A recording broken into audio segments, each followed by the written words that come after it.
voilà, affronter un site comme Marmiton, en fait, on va regarder exactement ce que ça donne. Je tape dans Google recettes de cuisine. Ok. Là, qu'est-ce que j'ai comme retour? Je vois Marmiton. Marmiton, tout le monde connaît. Encore Marmiton. Je vois cuisine de A à Z. Cuisine de A à Z, tout le monde connaît aussi. Ensuite, je vois le journal des femmes. Je pense que tout le monde connaît aussi. Cuisine actuelle, tout le monde connaît, etc., etc. En clair, si quand vous tapez la thématique à laquelle vous pensez, si ce sont des sites qui apparaissent en premier, si les 5-6 premiers sites qui apparaissent, ce sont des sites que vous connaissez déjà, des magazines que vous connaissez, ça veut dire que c'est des sites qui ont de l'autorité, qui ont pignon sur rue, et donc vous allez avoir du mal à vous battre contre eux. Du coup, soit vous passez à une autre thématique, soit vous restreignez la thématique. Donc, si vous faites plus précis. Donc, par exemple, imaginons que vous soyez grec d'origine, recette de cuisine de Grèce. Là, c'est plus précis. Il y a quand même beaucoup de gens qui vont chercher des recettes de cuisine de Grèce. Recettes de cuisine de Grèce. Et là, on va voir ce que ça donne. Donc voilà, donc j'ai toujours des gros sites avec lesquels je vais lutter, mais j'ai des sites moins connus. J'ai Régal.fr, En Direct d'Athènes. Voilà, j'obtiens déjà des sites ayant moins de pignon sur rue, et donc c'est plus pointu. Donc là, je vais avoir peut-être une thématique sur laquelle je vais me positionner.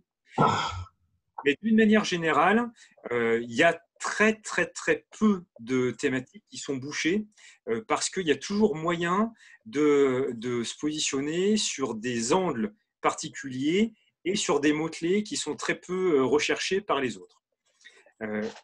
Je vous donne un exemple par rapport à ça et on va rentrer dans le détail, un peu dans la tambouille du site que j'ai créé à titre d'exemple pour vous montrer ce que ça donne et qu'on peut partir de zéro en n'ayant aucune connaissance.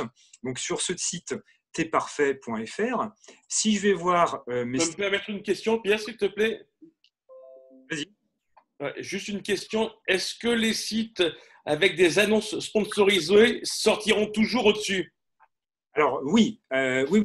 En fait, pour être présent sur Internet, pour avoir beaucoup de trafic, il y a deux grands moyens.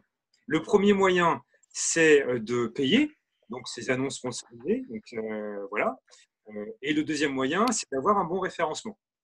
Donc c'est sûr que quand on regarde les résultats dans Google, là, là, on n'en a pas, mais si quelqu'un paye pour le mot-clé recette de cuisine grecque ou de Grèce, il va apparaître dans les premiers résultats. Voilà. Vous allez apparaître en dessous. Seulement, ça veut dire aussi qu'il y a des gens qui payent pour être positionnés sur les mots-clés sur lesquels vous allez vous référencer naturellement. Donc, du coup, ça veut dire que vous, si vous apparaissez juste après ces résultats sponsorisés, sur lesquels il n'y a pas forcément beaucoup de gens qui cliquent parce qu'ils voient que c'est des résultats sponsorisés, ce n'est pas forcément les meilleurs, ça veut dire que vous avez encore plus de valeur à vous positionner dessus.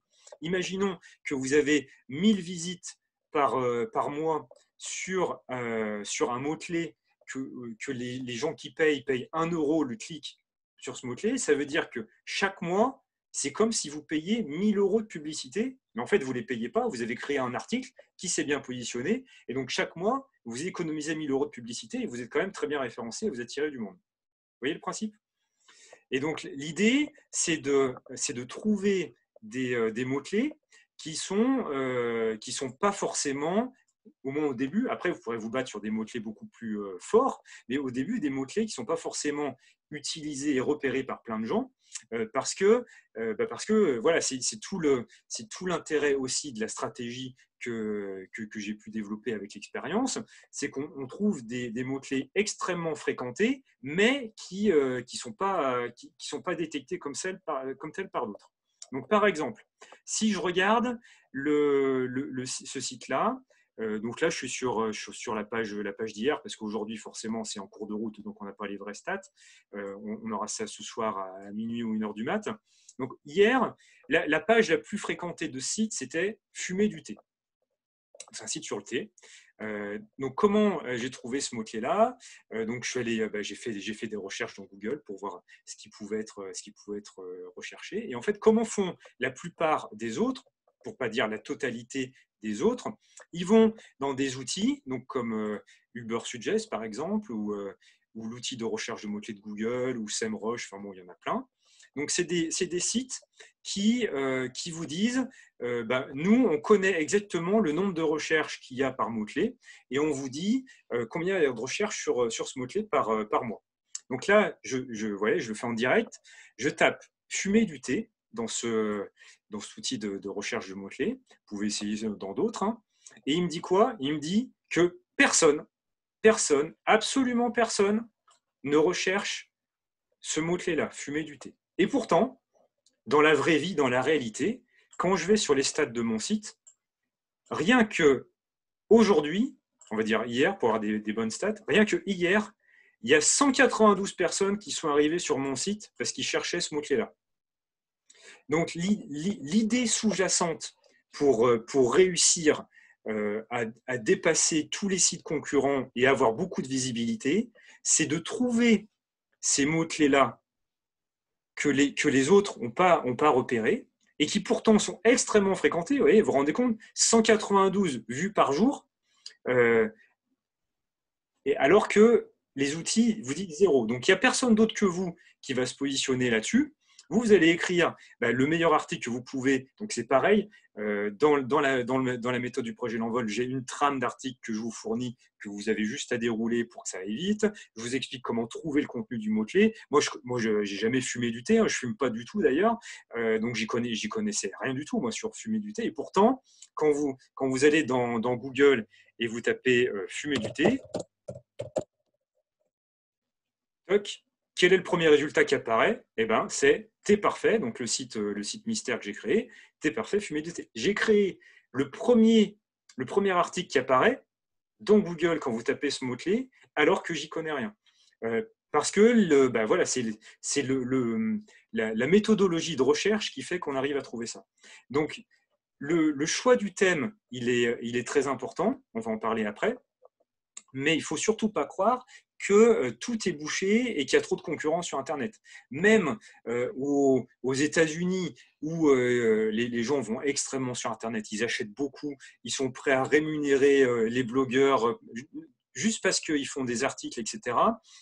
Même là-bas, il y a des gens qui débarquent, qui sortent de nulle part et qui réussissent à s'imposer dans des thématiques qui a priori semblent bouchées. Pourquoi? Parce qu'ils se positionnent sur ces mots-clés-là, ils créent des articles qui sont plus intéressants que ceux des autres. Ils ont une nouvelle approche parce que la façon dont chacun d'entre vous allez rédiger quelque chose, ça va être quelque chose d'original. Et donc, du coup, vous vous démarquez. Donc, c'est possible de s'imposer dans quasiment toutes les thématiques. Voilà, je dirais que celle où c'est vraiment compliqué, où vous inciterez pas forcément à aller, c'est plutôt la cuisine et peut-être le développement personnel dans le sens comment draguer, comment perdre du poids, voilà, des choses sur lesquelles il y a vraiment des mastodontes qui sont positionnés, qui payent beaucoup, beaucoup, beaucoup. Là c'est compliqué. Ou alors, il faut trouver un petit chemin de traverse, une thématique plus spécifique. Donc, voilà pour les barrières. Alors, je vais vous laisser la parole, allez-y, dites-moi. Je peux poser une question? Voilà. Comment expliques-tu que dans les résultats de recherche Ubersuggest, ça indique 0 alors que toi, tu en as en réalité sur ton site? En fait, alors, comment je l'explique? Moi, j'ai une explication, ce n'est pas forcément la réalité vraie des choses, mais je pense que ça s'approche quand même. En fait, ce qu'ils avancent, c'est faux, parce qu'ils n'ont pas les données de Google directement. Il n'y a que Google qui a ces données à lui, et même dans son outil de recherche de mots-clés, c'est un outil qui s'adresse à ceux qui font de la pub sur Internet. Et donc, du coup, il ne donne pas toutes les infos, il donne les infos sur les mots-clés qui pensent pouvoir être rémunérateurs en termes de pub. Et donc, du coup, tous les outils qui existent sur Internet, ils vont vous donner une approximation des recherches. Ça va être plutôt juste pour les énormes recherches. Par exemple, si vous tapez Airbnb dans ces outils-là, vous allez avoir, je ne sais pas, disons 4 millions de recherches par mois. Ça va être plutôt juste parce que ils ont suffisamment de données à croiser pour savoir ce que ça représente.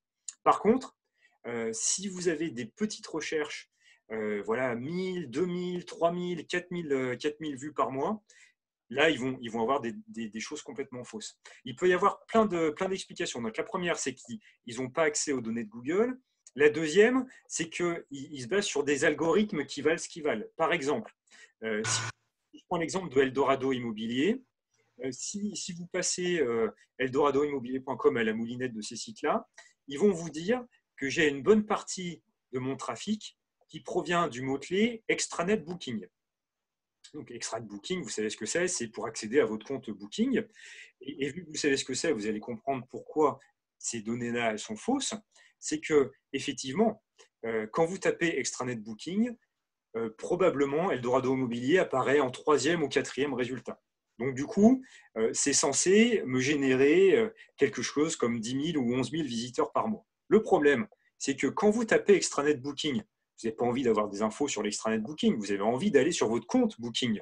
Donc, du coup, il y a 99,9% des gens, quand ils tapent extranet booking, ils vont sur le premier résultat qui est celui de booking, ce qui est normal, et ils ne regardent même pas le mien.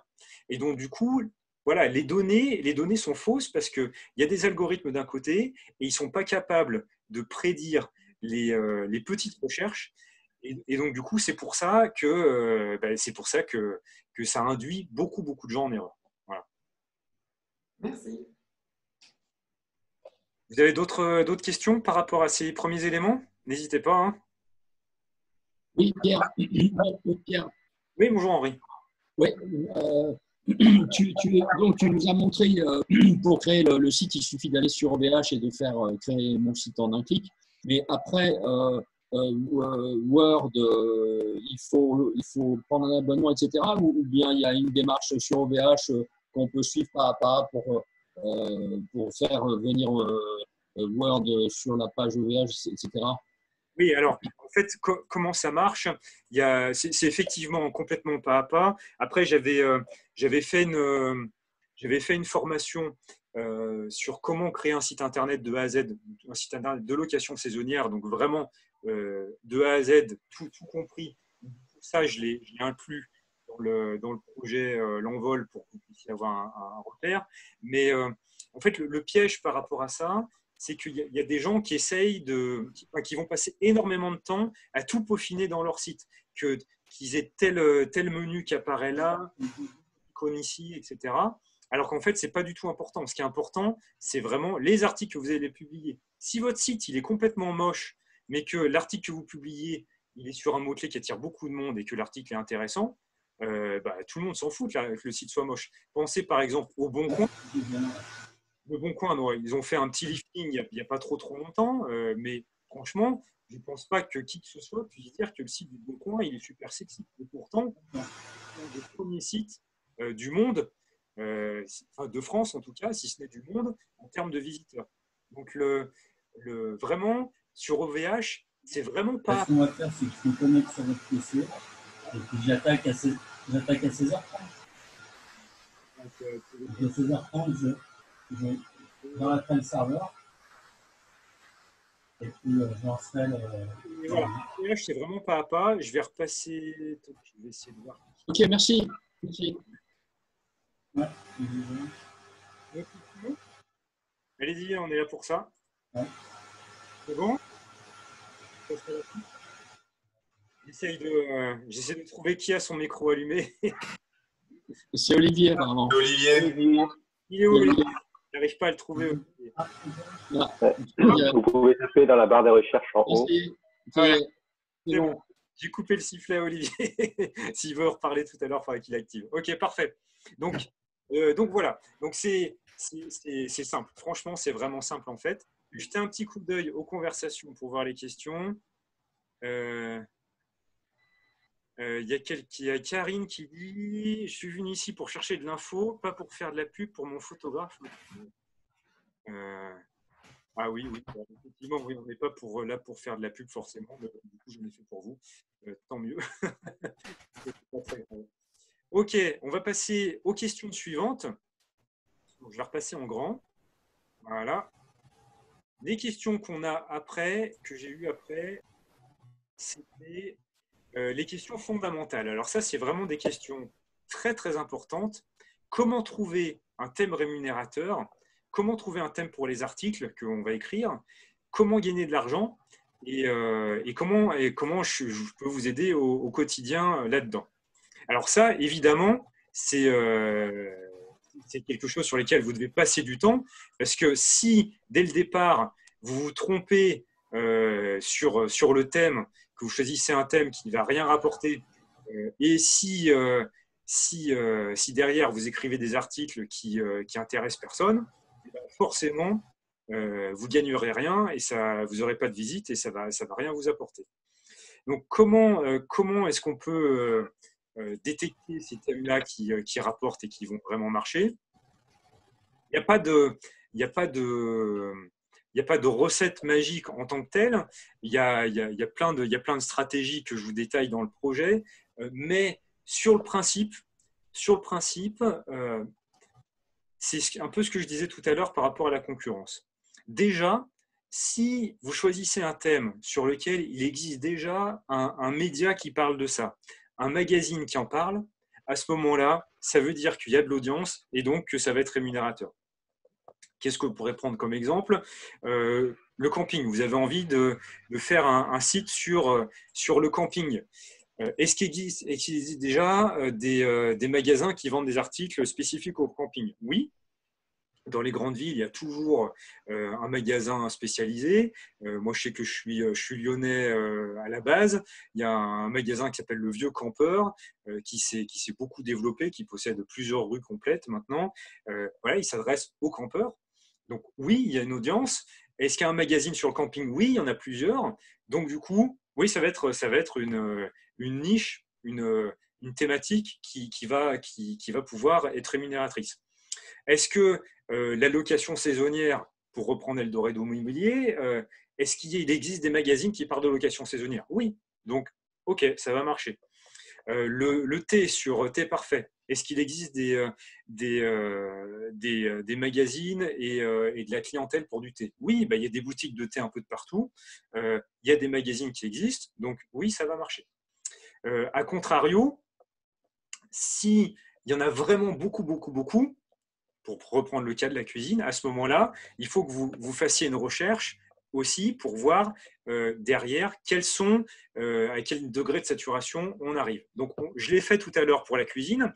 Je vais vous montrer ce que ça a donné sur le thé qui a validé le fait que je choisisse cette thématique pour créer un site.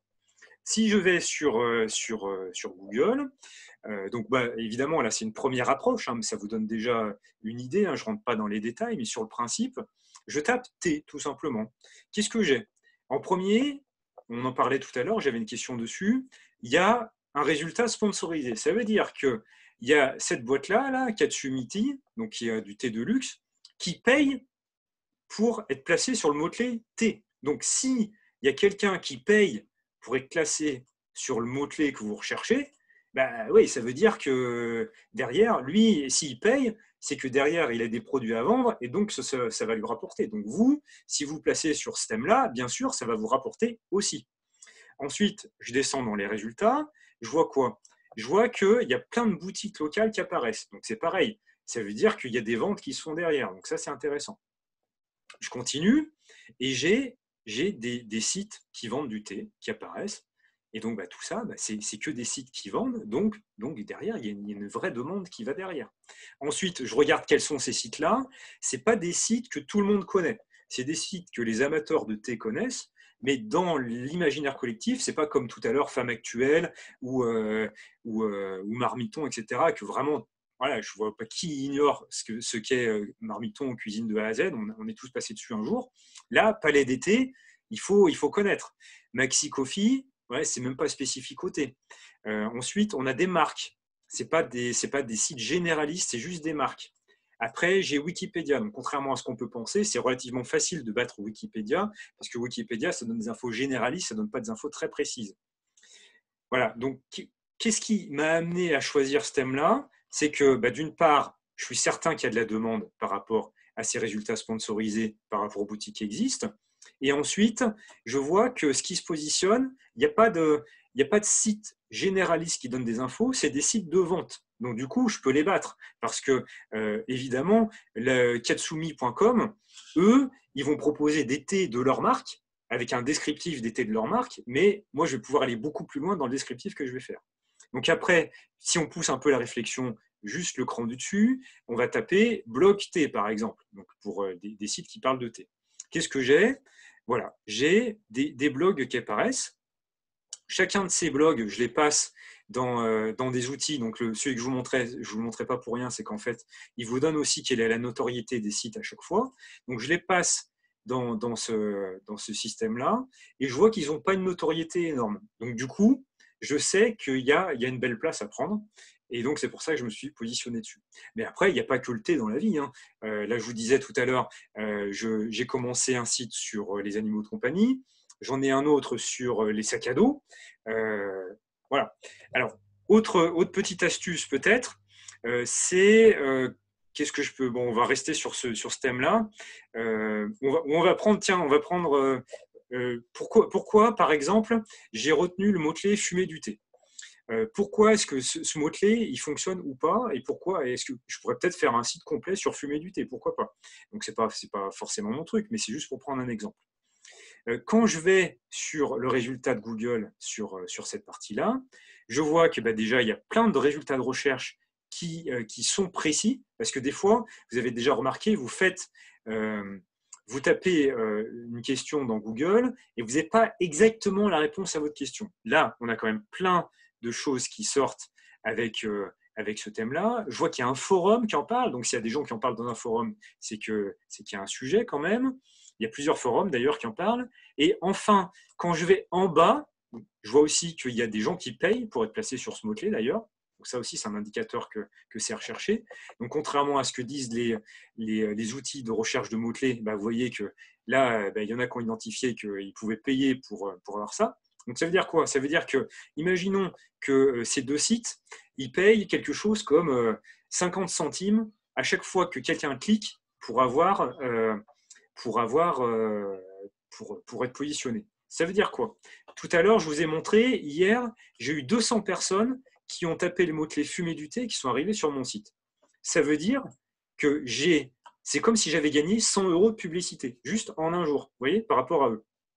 Et ça se reproduit de jour en jour, de jour en jour. Et plus ça va, plus mon site grossit, et plus il a de visites, et plus il y a de personnes qui me font gagner de l'argent comme ça indirectement.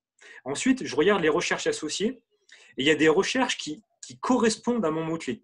On ne passe pas à des choses complètement différentes. J'ai aussi des recherches, voilà, quel est le goût, comment faire, sans tabac, etc. Vous voyez, j'ai des choses vraiment spécifiques qui arrivent derrière. Donc ça veut dire, tous ces indices veulent dire qu'il y a un vrai sujet qui va derrière ça. Si je fais sur le thème des sacs à dos, je tape sac à dos. Donc voilà, je vois qu'il y a des résultats où il y a des ventes. Je vois derrière, OK, il y a des gros sites. Donc, en fait, ce que j'ai fait, c'est que j'ai affiné sac à dos de randonnée, etc., pour avoir beaucoup moins de concurrence. Rapidement, j'arrive sur des sites qui ne sont pas forcément les plus connus. Et ce que je vois aussi, et peut-être surtout, c'est que derrière, j'ai plein de recherches qui vont avec. Donc, je vais poursuivre. Sac à dos école, qu'est-ce qui se passe? Pareil, j'ai toujours un potentiel de vente. J'ai des sites qui apparaissent, mais qui ne sont pas spécialisés dans les sacs à dos, qui sont des sites qui sont généralistes. Et il y a encore plein de recherches qui arrivent derrière. Ça veut dire que je peux pousser mon sujet, peut-être pas à l'infini, mais que je peux écrire beaucoup de choses sur chacun de ces mots-clés et à chaque fois pousser la recherche plus loin. Donc ça, c'est vraiment un signe qu'il y a un vrai potentiel derrière. Donc ça, c'est comment trouver un thème rémunérateur. Ça correspond aussi à comment trouver des articles intéressants. Comment est-ce qu'on fait pour gagner de l'argent avec un site internet? En fait, il y a énormément de moyens. Ce qu'il faut retenir, c'est l'analogie avec un magasin classique. On est dans une logique. Un magasin classique, comment ça fonctionne? Je pense que vous avez tous ça en tête, même si vous n'êtes pas du tout commerçant. J'imagine disons, on va rester dans la thématique, une boutique de thé. J'ai une boutique de thé. Si je l'ouvre dans un quartier sensible de Seine-Saint-Denis, j'ai rien contre la Seine-Saint-Denis, hein, c'est juste pour prendre un exemple, ou si je l'ouvre sur les Champs-Élysées, lequel des deux boutiques va faire le plus de chiffre d'affaires? Bien évidemment, la boutique sur les Champs-Élysées. Alors c'est sûr que si je veux acheter ou louer une boutique sur les Champs-Élysées, ce n'est pas du tout le même montant de loyer ou d'acquisition qu'en Seine-Saint-Denis, dans un quartier pas très bien réputé. Seulement sur Internet, c'est vous qui choisissez l'emplacement que vous avez. C'est-à-dire que plus vous êtes capable de créer des articles sur des mots-clés qui vont attirer du monde, et plus vous serez positionné comme étant sur les Champs-Élysées plutôt que dans une rue malfamée. Vous voyez ? Donc, plus vous aurez de visites, plus vous aurez possibilité de rémunération. Parce que derrière, en fait, la question de la rémunération qui va derrière, c'est une fausse question. La vraie question, c'est comment est-ce qu'on fait pour attirer du monde. Plus vous allez attirer du monde, plus vous aurez de possibilités de rémunération derrière. Alors après, pour rentrer concrètement dans les choses, comment est-ce que les gens font pour gagner de l'argent avec un site internet? Parce que c'est quand même le but du jeu quand même au bout du compte. Il y a plusieurs moyens. Premier moyen qui est utilisé par 95%, même 99% des gens qui gagnent leur vie sur Internet, c'est la publicité. Donc il y a des régies publicitaires qui existent, Ezoic par exemple, mais il y en a d'autres, MaxiWeb, etc.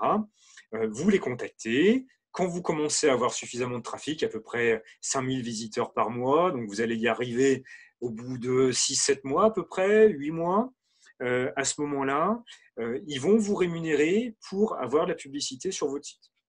Premier principe. Deuxième principe qui est utilisé par à peu près autant de personnes, c'est ce qui s'appelle l'affiliation. Donc le plus simple, c'est avec Amazon, mais vous pouvez être affilié avec d'autres sites. Voilà. Par exemple, comment on fait ça? Soit je vais sur Amazon, je repère un article qui parle de thé, une boîte à thé, du thé à vendre. Derrière, Amazon me donne un lien, et si les gens cliquent sur ce lien depuis mon site internet, je touche une commission sur la vente. Le niveau supérieur de cette partie affiliation, c'est tout à l'heure, on voyait le site Palais d'été ou Katsumité, etc. Je les contacte directement. Je leur dis, bah voilà, sur mon site, j'ai tant de visiteurs. Je vous propose de mettre en avant vos produits sur mon site. Et qu'est-ce que vous me proposez comme commission? Donc, deuxième moyen. Alors, il ne faut pas se leurrer. La publicité et l'affiliation, c'est à moins que vous ayez vraiment un site vraiment important, c'est pas ça qui est le plus rémunérateur. On va dire, c'est des compléments de revenus. Vous êtes habitué à Eldorado Immobilier. Je pense que vous avez constaté que je ne fais pas de publicité sur le site Eldorado Immobilier, même si j'y réfléchis.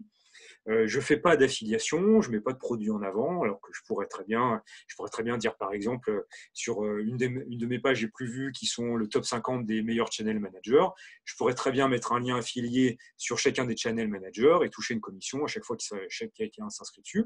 C'est pas ce que je fais. Je préfère apporter de la valeur à mes lecteurs, à vous, et derrière à vous proposer soit mon livre, soit des formations.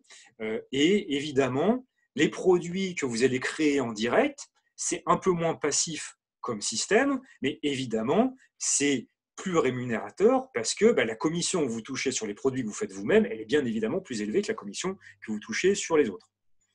Donc, voilà quelques idées pour monétiser un site internet, mais il y en a beaucoup d'autres à côté. Alors, je vous donne aussi une autre idée, moi qui me plaît vraiment pas, encore moins que l'affiliation, mais je vous la donne quand même parce qu'il y a beaucoup de gens qui le font aussi, c'est la vente de contacts. Donc, quand vous vous inscrivez sur Eldorado Immobilier, disons, si derrière je mets une petite case à cocher en dessous du formulaire en disant en m'inscrivant, j'accepte de partager mes données avec les partenaires de Eldorado Immobilier, je ne le fais pas, hein, je vous rassure, je ne fais pas, j'aime pas ça, mais il y en a plein qui le font. Ça veut dire que je peux revendre votre email à un promoteur immobilier, par exemple. Et juste pour info, ça dépend des thématiques, hein, mais dans l'immobilier, il y a des promoteurs immobiliers qui seraient prêts à me racheter chacun des mails entre 1 et 15 euros par email. C'est-à-dire que si tous ceux qui arrivent sur des pages comme comment investir dans la location courte durée, etc., il y a des promoteurs qui seraient prêts à acheter 15 € l'email. C'est quand même assez incroyable parce que derrière, ils vous contactent et ils essayent de vous vendre des produits comme le Pinel, etc. Donc, il y a plein de gens qui le font. Moi, ce n'est pas mon truc, mais bon, je vous le dis aussi parce que c'est vrai que pour le coup, c'est quand même un moyen de bien gagner. Par contre, il y a quand même la réglementation qui est respectée, qui s'appelle le RGPD, hein, le règlement européen, où vous devez informer les gens que vous allez partager leurs données. Hein. Ça, c'est incontournable aussi. Après, il y a plein de gens que ça ne dérange pas forcément. Donc là-dedans, c'est vraiment une phase essentielle de trouver votre thématique et de trouver les idées d'articles. Donc c'est pour ça que, évidemment, dans la formation du projet de l'envol, je vous ai fait des vidéos qui vous détaillent ça pas à pas. Et j'ai même, sur un autre site, je vous explique pas à pas comment je trouve les idées d'articles. Et je me suis filmé tout le long pour vous montrer exactement comment j'ai fait. Voilà, c'est une vidéo qui dure un peu longtemps, mais du coup, vous savez exactement comment je fais. Et je serai à votre disposition pour pouvoir récupérer vos idées, vous conseiller, vous orienter en fonction de mon expérience pour pouvoir faire en sorte que vous ne partiez pas dans tous les sens. Donc, je vais faire une petite pause. Alors, je regarde les questions posées par écrit et après, je vous laisse la parole. Alors, j'ai quoi comme question? Quel est le thème WordPress que tu recommandes? Alors, là-dessus, je peux vous recommander des thèmes WordPress. J'utilise quoi? En ce moment, j'utilise beaucoup le thème X, qui est payant, qui n'est pas forcément l'idéal.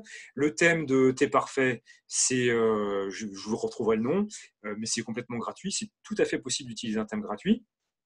Pourquoi thème payant pour les nouveaux? Parce que y a quelques petites astuces, des petits soucis techniques qui sont réglés, parce que évidemment, moi j'envisage d'avoir des sites qui ont vraiment beaucoup de trafic, donc ces problèmes-là, je les anticipe. Après, rien ne vous empêche de prendre un thème complètement gratuit. Le thème de Eldorado Immobilier, par exemple, est gratuit. Celui de T'es parfait est gratuit. Vous le choisissez en fonction de comment vous le sentez, le plus agréable pour vous en termes d'utilisation, et surtout qu'il ait beaucoup de commentaires positifs. Hein, allez pas choisir un thème qui n'a pas de support régulier ou sur lequel il y a 2-3 commentaires. Non, prenez un gros thème et effectivement, la vitesse du thème peut avoir son importance. Donc du coup, comment est-ce qu'on fait pour tester ça? Vous allez sur le site Ubersuggest que je vous montrais tout à l'heure et vous pouvez faire tourner le thème pour voir quelle est sa vitesse. Voilà. Bon, donc le thème en tant que tel, pour moi, ça fait partie des blocages qui servent pas à grand chose, parce que votre thème, il sert pas à grand chose. Il sert à habiller visuellement votre site, mais ce qui est important, c'est ce que vous mettez dans votre site. Il y a plein de gens qui s'arrêtent, qui passent beaucoup de temps à choisir un beau thème, à l'organiser comme il faut. Ah ouais, leur site, il est super beau, mais bon, il attire personne, parce que le temps qu'ils ont passé à faire ça, ils n'ont pas passé à écrire des articles. C'est pareil que j'ai eu des questions sur est-ce que vous, dans votre méthode, vous payez pour avoir des liens sponsorisés, donc d'autres sites qui font des liens vers vous? Est-ce que vous rédigez des articles pour d'autres pour qu'ils les publient, pour que ça fasse des liens vers vous? En fait, je ne fais plus tout ça parce que ce qui est vraiment important, c'est la qualité du contenu que vous faites. Et si vous écrivez du contenu qui est intéressant, derrière, il y a des gens qui vont faire des liens vers vous. Après, il y a un petit secret par rapport à ça. Je vous le donne. Ça fait partie vraiment des astuces qui valent leur pesant d'or. C'est que les statistiques attirent les liens.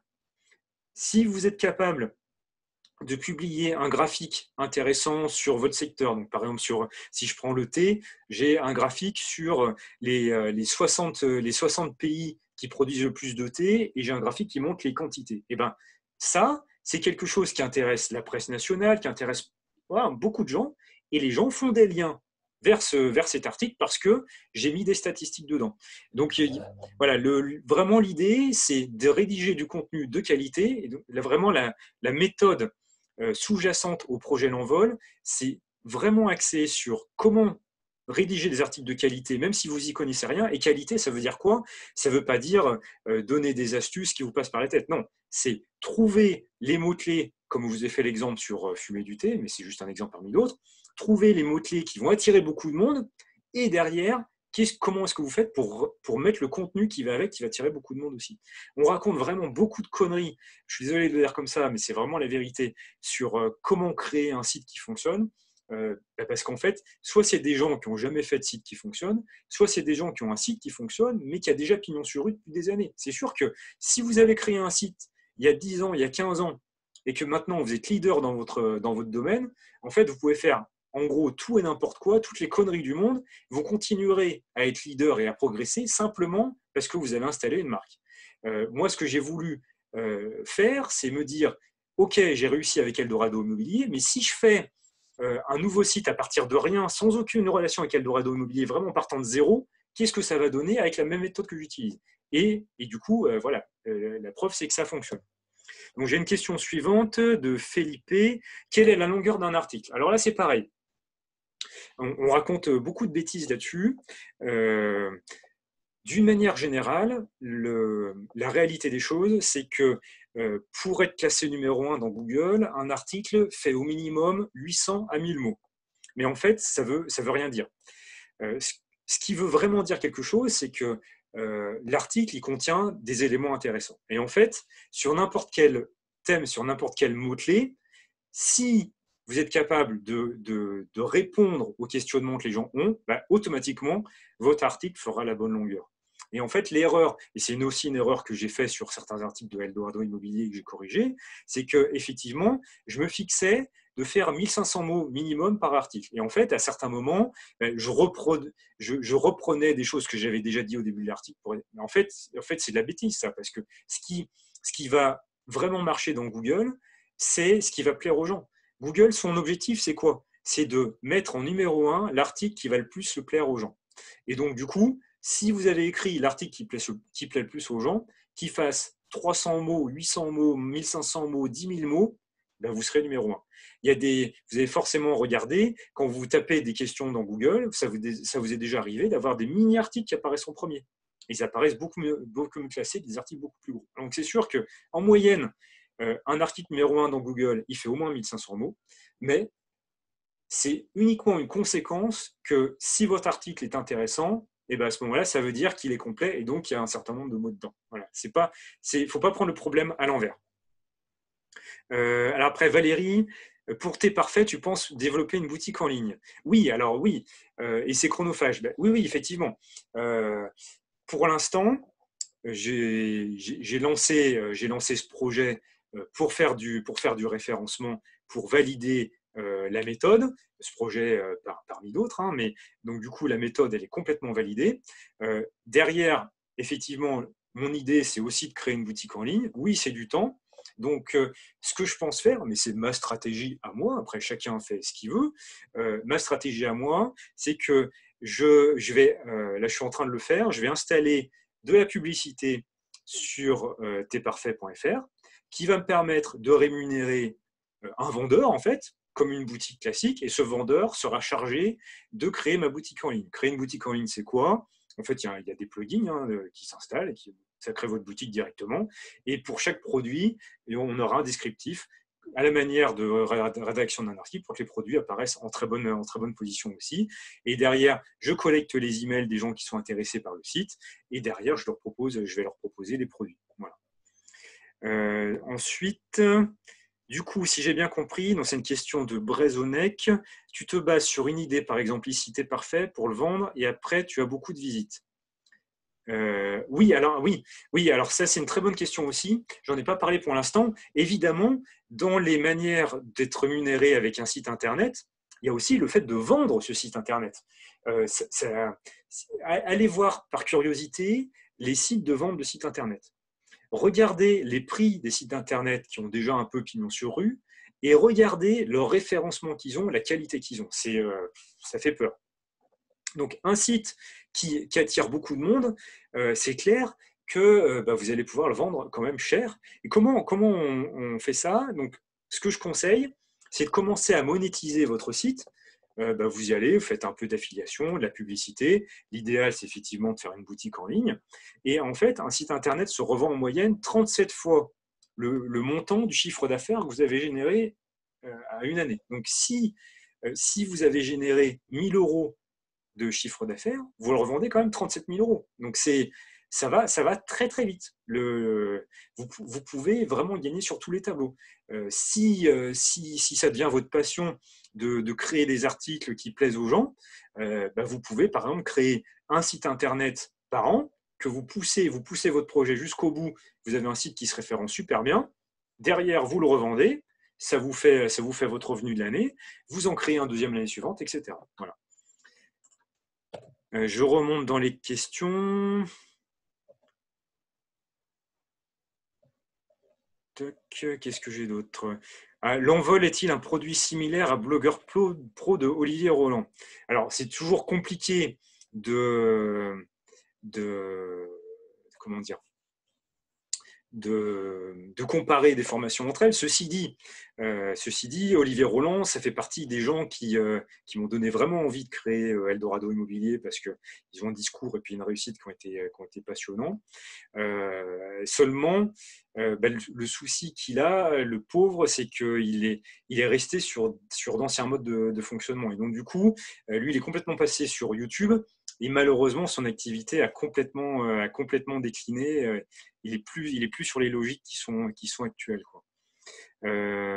Brezonnet qui dit « Ton livre, tu l'offres ». Détrompez-vous. Effectivement, souvent, dans les packs de formation que je vous propose, j'offre le livre en même temps. Mais détrompez-vous, le livre, j'en vends quand même beaucoup, soit en direct, soit sur Amazon. J'en vends au moins 50 par mois. Donc c'est quand même pas trop mal, je trouve. Un truc à vendre, donc il y a Tufero qui nous dit un truc à vendre, c'est plus facile qu'une location. Une location en pub sur Amazon. Alors, je ne sais pas ce que vous voulez dire exactement par là. Ceci dit, parmi les modalités d'affiliation, il y a des sites de voyage utilisent beaucoup Booking.com. Booking.com, c'est un site qui dépense énormément d'argent en publicité sur Internet. Et donc, si vous voulez créer un site de voyage, derrière, Booking.com vous rémunère pour faire apparaître les annonces dessus. Vous pouvez même négocier pour qu'il y ait votre annonce perso qui apparaisse dans la publicité et que vous soyez payé pour diffuser l'annonce que vous envoyez, quoi. Voilà. Comment, à l'origine, t'es venue l'idée d'un thème fumer du thé? Eh ben ouais, voilà, c'est un peu ce que j'essaye de vous faire passer le message, c'est que fumer du thé, moi, ça me serait jamais venu à l'idée, quoi, de trouver ce mot-clé-là. Et en fait, c'est la méthode de recherche des mots-clés que j'ai mis au point, qui passe essentiellement par Google Suggest et par croisement d'informations, qui m'a fait pointer du doigt que c'était un thème qui serait intéressant. Voilà. Ensuite, voilà. Moi, je crois qu'il y a plein de jeux de mots sur les noms du site sur le thé. Ok, ça c'est bon, ok, c'est rigolo. Il y a quelqu'un qui parle de Pinterest, il y a Céline qui parle de Pinterest. Oui. Alors, au-delà du site internet, il y a tout ce qui gravite autour, c'est toujours le même principe. YouTube, ça peut être un pourvoyeur de trafic. Pinterest aussi, c'est intéressant. Parce que c'est un moteur de recherche à part entière. YouTube, c'est un moteur de recherche à part entière aussi.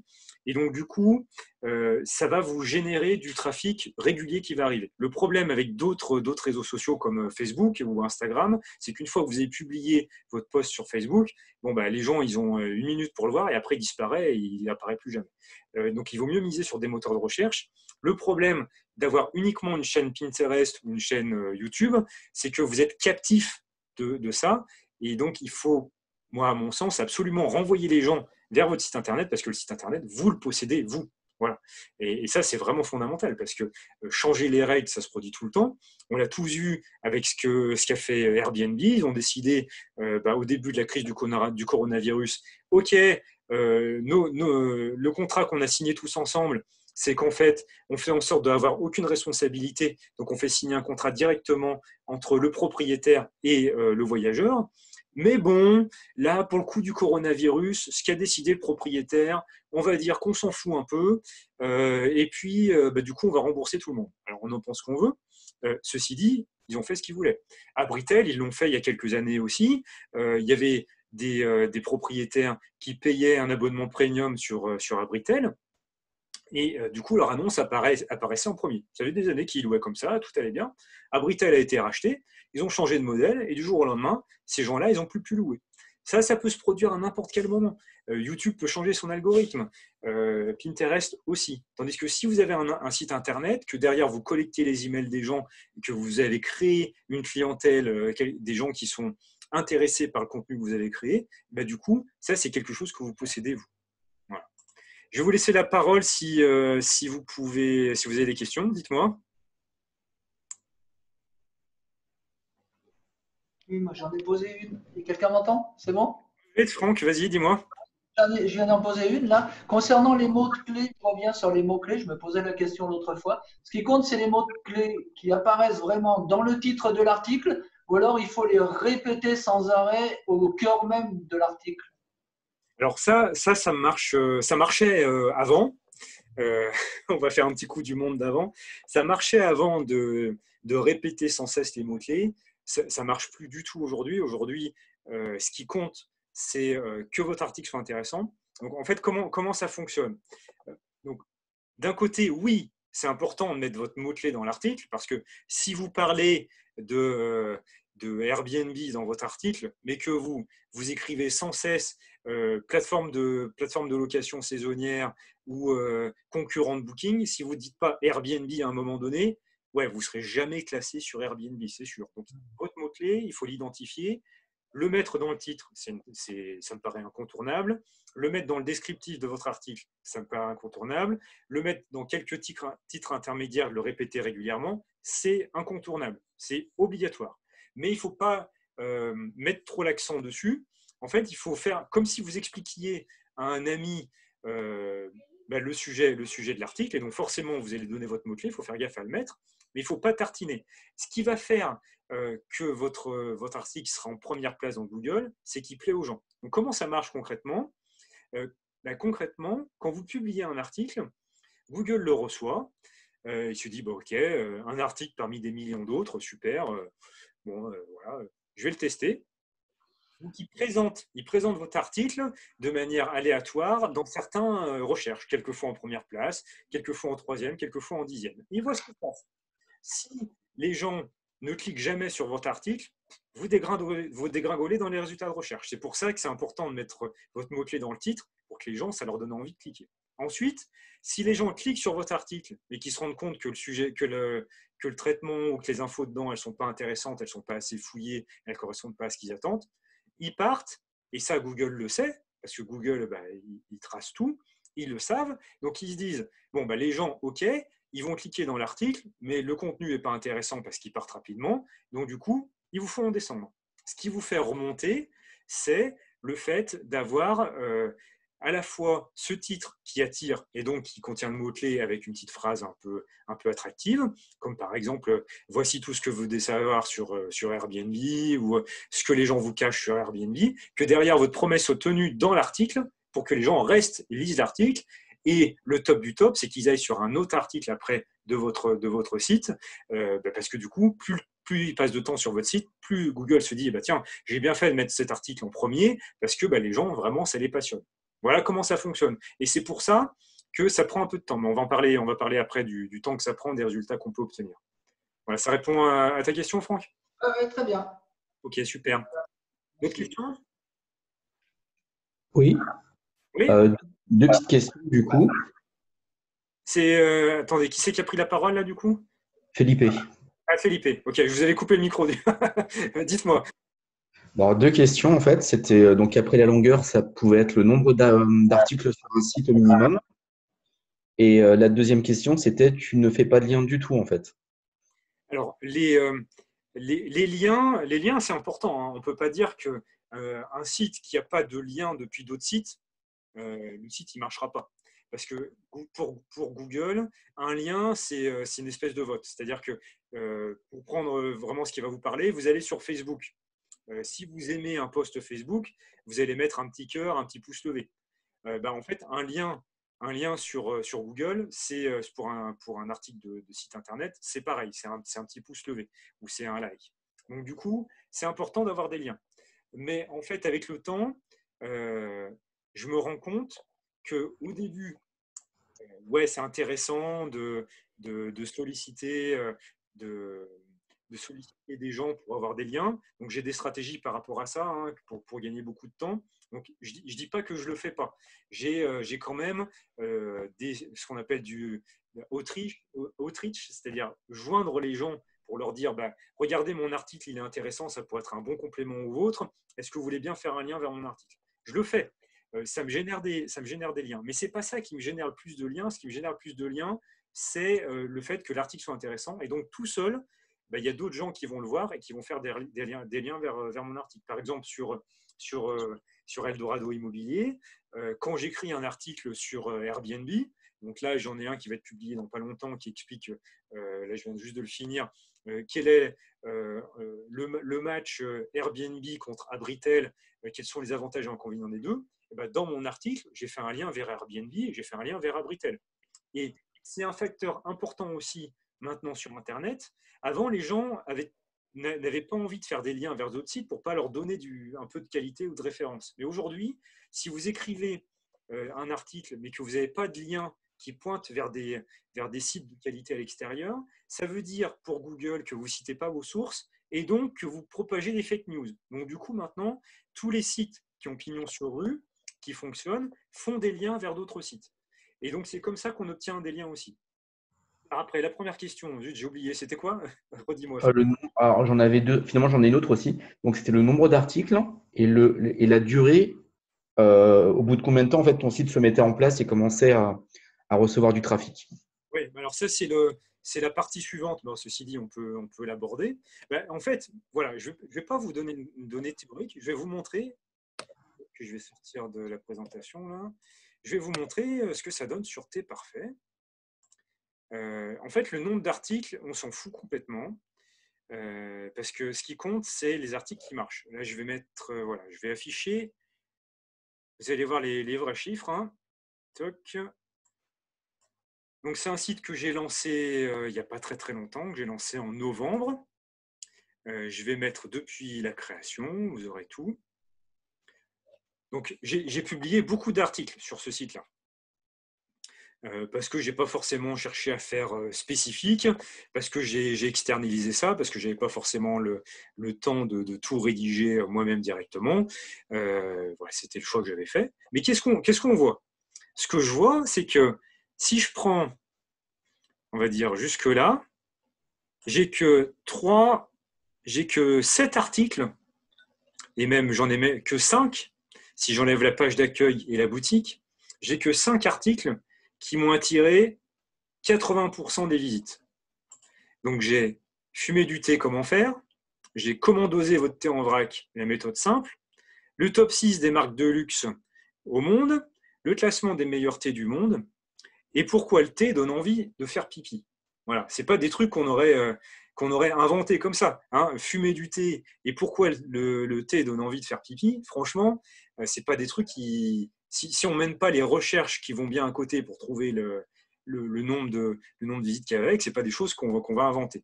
Et vous voyez que j'aurais pas publié tous les autres articles, là, tous les autres là, je ne les aurais pas publiés, j'aurais quand même eu 80% de mon trafic. Donc vraiment, ce qui est important, c'est la recherche du thème et la recherche des mots-clés. Et l'objectif, en fait, c'est au bout de 1 an, pour ne pas être trop optimiste, je ne vais pas vous donner des chiffres trop optimistes, au bout d'1 an, que chacun des articles que vous avez publiés, il attire 1000 personnes par mois. Donc, si vous voulez attirer 100 000 visiteurs par mois, comme Eldorado Immobilier, qui est vraiment un site qui a pignon sur rue, qui fait partie vraiment des gros sites, ben, ça fait 100 articles. Ce qui n'est pas insurmontable. Combien de temps il faut pour rédiger un article? Donc, j'ai fait une trame que vous pouvez répliquer à chaque fois, donc qui permet de gagner beaucoup de temps. Entre le temps de recherche pour avoir le contenu de l'article, la rédaction, il faut, moi je mets 1 heure à peu près, on va dire, il faut entre 1 à 2 heures pour rédiger un article. Donc pour générer un site qui va vous rapporter quand même pas mal, on va dire, il faut entre 100, 200, 250 heures si vous ciblez bien les mots-clés. quand je dis rapporter pas mal, ça veut dire quoi? Ça veut dire que tout dépend aussi des thématiques, mais en gros, en moyenne, on va dire un site qui a 100 000 visites par mois, il va vous rapporter en publicité quelque chose comme 500 à 600 € par mois, je pense, minimum. Si vous mettez des liens d'affiliation, ça va vous rapporter 250-300 €. Si vous vendez des formations, ben voilà, ça peut complètement exploser en fonction du public que vous avez, des formations que vous vendez. Donc ça peut aller très vite. Et donc du coup, vous multipliez ça par 37 et ça vous donne le prix de revente de votre site. Donc le nombre d'articles, encore une fois, c'est une grosse bêtise. Ce qui compte, c'est l'article que vous allez faire qui va tirer du monde. C'est ça qui compte. Ce n'est pas le nombre d'articles, c'est vraiment ciblé. Il y a un grand expert aux États-Unis qui s'appelle Brian Dean, qui a fait un site qui s'appelle Backlinko, qui est vraiment une sommité sur le référencement. Lui, son site Backlinko, donc, qui fait de lui une sommité, il a 63 articles de publiés. Et pourtant, je ne sais pas combien il a de visites, mais c'est plusieurs millions de visites par mois. Il n'a que 60 articles. Parce voilà, c'est des articles qui, à chaque fois, sont sur des mots-clés qui sont extrêmement recherchés et qui se positionnent en numéro 1 à chaque fois. Donc voilà pour répondre à votre question. Alors, sur la question combien de temps ça prend, ben voilà ce que ça donne concrètement. J'ai commencé le site début novembre. Donc, combien j'ai eu de visites en novembre? Ça, c'est voilà, je vous affiche en temps réel, c'est les vrais stats. Hein. Combien j'ai eu de visites en novembre? 0. C'est pour ça que les gens arrêtent. C'est qu'en fait, ils commencent leur projet, ils sont à fond dedans, ils publient des articles, ils les travaillent, ils font les choses bien, puis il ne se passe rien. Il n'y a personne qui vient sur le site. Il dit, bon, bah, ok, je travaille dans le vent, c'est un truc, ça ne sert à rien. Ensuite, décembre, combien j'ai eu de visites? J'en ai eu, j'essaie de voir, 87. Ah, c'est pitoyable aussi. Hein. Janvier, 250. Pas terrible. Hein. Février, 1200. Bon, plus de 1000 visites. Moi, ça commence à aller à peu près. C'est ce qu'on est censé obtenir avec un article. Et en fait, ce qui se passe, c'est qu'il y a 99,9% des gens qui créent un site internet qui s'arrêtent là. Parce qu'ils disent, ah, c'est bon. Hein. Ça fait 4 mois que j'ai commencé à bosser. Quelquefois, les gens ils travaillent comme des dingues. Le résultat que j'ai, en plus, en appliquant vraiment la méthode pas à pas, ça ne sert à rien. Et pourtant, en fait, c'est parce que les gens arrêtent que derrière, ça explose aussi parce qu'il y a beaucoup moins de concurrence. Boum, mars, d'un coup, on est passé de 1000 à 5000 visites. Et vous voyez là, avril, on est à mi-avril. À mi-avril, j'ai déjà dépassé tout mars. Et donc, ça progresse comme ça de manière linéaire. Si on prend semaine par semaine, on voit aussi la différence, vous voyez. Voilà. Au début, donc là, il y a un historique, donc je ne remonte pas jusqu'à novembre, mais j'ai rien. Vous voyez, j'ai rien, il ne se passe rien. Ça commence un peu, et après, c'est un développement exponentiel. Et après, ça ne s'arrête plus. C'est-à-dire qu'une fois que vous êtes parti, il peut y avoir des moments où ça rebaisse. Peut-être que, bon là, ça ne sera pas le cas parce qu'on est à la mi du mois, donc je vais forcément arriver à beaucoup plus, mais peut-être que vous allez avoir un mois qui sera un peu en creux comme ça. C'est aussi comme ça que ça marche Google. Il ne faut pas se désespérer, mais chaque article que vous publiez, il atteint en gros sa maturité au bout de 8 mois. Donc du coup, ça prend du temps. C'est comme de l'agriculture, par exemple. Hein, vous avez envie de cultiver des pommes de terre, ben vous allez planter des pommes de terre, mais vous n'allez pas les récolter 2 jours après, 3 jours après ou le mois suivant. Il va falloir attendre un peu. Et ben là, un site internet, c'est pareil. Vous plantez des graines, vous attendez, et après, c'est là que vous pouvez récolter. Et c'est pour ça qu'il y a énormément de gens qui arrêtent, parce qu'ils ne sont pas conscients de cette espèce de traversée du désert qui fait qu'au début, ben, on applique les bonnes stratégies, mais on publie, on a l'impression de publier des articles dans le vent, et en fait, on s'arrête en général quand ça commence à commencer. Quoi. Et moi, le premier, hein, je sais très bien comment ça marche, et pourtant, sur ce site-là, j'avais tellement envie qu'il marche pour me prouver à moi-même que la méthode était réplicable, que je regardais tous les jours, et bon, quand je suis arrivé début janvier et que j'avais 70 vues par semaine, j'avais beau me dire ok, ça va fonctionner, le temps me paraissait long. Et en fait, oui, parce que c'est le temps qu'il faut. Et aujourd'hui, même les premiers articles que j'ai publiés ne sont pas arrivés à maturité encore. Voilà. Ça répond à votre question, Felipe? Oui, c'est bon. Ok. D'autres questions? N'hésitez pas. Oui, tout en bas, on en a posé dans la conversation, il y en a Allez-y. Michel qui avait une question et j'avais exactement la même. D'accord, allez-y. Ça concerne quand les articles ont des thématiques différentes, il vaut mieux créer un nouveau site par thème, ou alors est-ce que s'il y a quand même un lien entre les différents articles, de tout concentrer sur notre site? Du style, je prends un exemple de location saisonnière.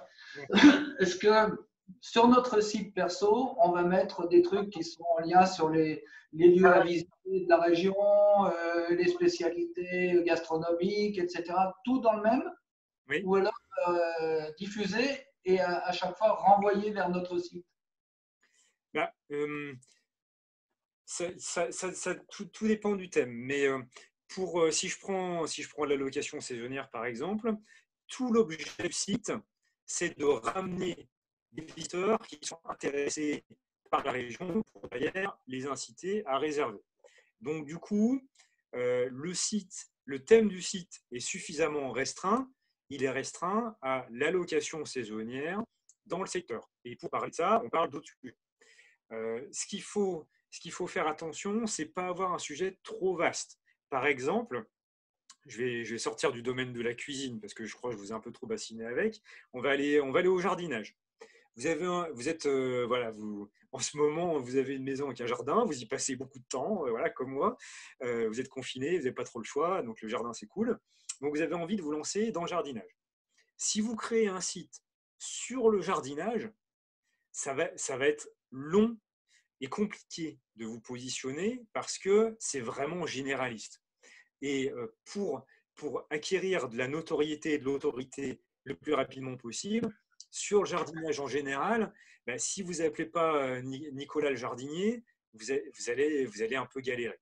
Par contre, si vous créez un site plus restreint sur, je sais pas, sur les plantes grasses, par exemple, à ce moment-là, vous développez tout le sujet des plantes grasses et là, vous aurez beaucoup plus de capacité à progresser très vite parce que vous serez l'expert des plantes grasses. Vous ne serez pas l'expert en jardinage, vous serez l'expert en plantes grasses. Et après, une fois que vous êtes positionné vraiment là-dessus, vous pouvez vous déployer sur jardinage en entier. Si je prends l'exemple de Eldorado Immobilier, c'est un peu pareil. L'expertise, c'est sur la location saisonnière. Aujourd'hui, là où le site en est, je pourrais me développer sur l'immobilier en général. Mais si je m'étais lancé immédiatement sur l'immobilier en général, voilà, c'est tellement vaste, il y a tellement de gens qui sont spécialisés dans tel ou tel domaine que j'aurais été un petit peu inaudible. Donc là c'est un peu le même principe. Il faut être suffisamment restreint pour être l'expert sur ce domaine-là. Donc, vous preniez votre location saisonnière, vous serez l'expert sur la location saisonnière dans un appartement dans telle ville. Là, vous aurez une grosse expertise et après, vous pourrez vous développer. Mais il vaut mieux partir de plus petit pour passer à plus gros plutôt que l'inverse parce que vous serez un peu noyé sinon si vous partez directement sur ce qui est gros. Voilà. Après, il y a une autre question de Brezonec qui dit « Tu peux aussi te planter. Est-ce que tu peux travailler pendant 1 an pour rien ?» C'est pas impossible. C'est-à-dire qu'à chaque fois, on met toutes les chances de son côté, mais la réussite, elle dépend à la fois du fait de suivre la méthode, mais elle dépend aussi du travail qu'on y met. Donc, si je crée un site, je suis persuadé que la thématique est bonne, que ma recherche de mots-clés est bonne, mais que j'y travaille une fois tous les 36 du mois et que je ne publie pas régulièrement dessus, il y a des bonnes chances que je travaille pour rien, effectivement. Alors, il y a la durée de publication aussi, qui est un thème qui revient régulièrement. On voit un peu de partout. Il faut publier 2 fois par semaine, 3 fois par semaine, 1 fois par semaine, 2 fois par mois. Ça, c'est pareil. C'est un peu, ça n'a pas beaucoup d'intérêt. Ce qui est intéressant, c'est la qualité à chaque fois de ce que vous publiez. le fameux site dont je vous parlais, là, qui a 60 articles uniquement, voilà, il publie quand il est sûr que son article va faire un carton. Mais ce qui est quand même pas mal, c'est quand même d'avoir un rythme de publication. Donc, c'est vrai que ce qui serait idéal, je pense, moi, de ce que j'ai observé, c'est de publier, commencer, en fait, quand vous lancez votre site, vous publiez 2 articles, 3 articles le même jour, pour envoyer un signal à Google pour dire ben voilà, il y a un nouveau site qui s'est créé, c'est pas un site juste comme un autre, le gars dans son coin, voilà, c'est quelqu'un de sérieux, j'ai publié 2 articles le même jour, c'est intéressant. Et après, un article par semaine pour qu'il y ait une régularité, et après, ça serait aussi une régularité par rapport à vos lecteurs. Ils sauront que tous les lundis, par exemple, tous les mardis, il y a un nouvel article qui va être publié. Et ça va vous permettre aussi d'avoir des lecteurs réguliers, de capturer leurs coordonnées pour pouvoir les informer qu'il y a un nouvel article qui a été publié, les informer que vous publiez une nouvelle revue sur un produit que vous vendez, etc. Voilà. Ce qui est important aussi, c'est parce qu'il y a une question, combien tu gagnes avec tes sites? En fait, j'ai pas envie de tomber dans ce qui se fait dans plein d'endroits, de vous montrer des courbes de rémunération, etc. Parce que vous n'allez pas atteindre la même chose, ou alors vous allez faire mieux, je vous souhaite. Ce qui est important, c'est que vous trouviez une thématique sur laquelle vous allez gagner. Et donc, du coup, pour savoir si vous voulez faire une petite projection, vous allez sur un site, on va faire ça. Si je prends le fameux ce site-là que j'utilisais tout à l'heure, Ubersuggest. Donc là, voilà, c'est un peu lent parce qu'on est en ligne. Je vais taper, je ne sais pas moi, une idée sur le café, par exemple. Voilà, machine à café. Vous créez un site sur le café. Et vous voulez créer vraiment une rubrique sur toutes les machines à café, comment on fait fonctionner une machine à café, comment on la répare. Et derrière, vous voulez faire des revues sur chacune des machines à café que vous avez. Là, les données qui donnent, c'est intéressant. Donc, on a le volume de recherche. Donc, on a 3600 recherches par mois. Donc, ça commence avec quelque chose de conséquent. Donc, on va dire que ça peut être à peu près fiable. Et derrière, on voit que ceux qui payent, ils payent à peu près 1 euro par clic. Donc, si je fais de la publicité, ça veut dire quoi? C'est si je fais de la publicité dans Google pour le mot-clé machine à café, je vais payer 1 euro par clic. Et donc, c'est à partir de ce type de données que vous pouvez avoir une idée au départ de combien vous pouvez gagner avec votre site uniquement avec de l'affiliation ou de la publicité. Ça veut dire que si vous attirez une régie publicitaire sur votre site, eh ben, probablement vous allez gagner quelque chose comme 50 centimes par clic, 40 centimes par clic, 30 centimes par clic. Voilà, vous n'aurez pas tout, évidemment, parce qu'eux, ils en gardent une bonne partie, mais vous allez avoir ça. Donc, imaginons qu'au bout de 6 mois, votre site sur le café, il attire 1000 visiteurs par mois sur le mot-clé machine à café. Ben, vous savez que vous pouvez gagner 30 centimes fois 1000 sur ce simple mot-clé. Voilà.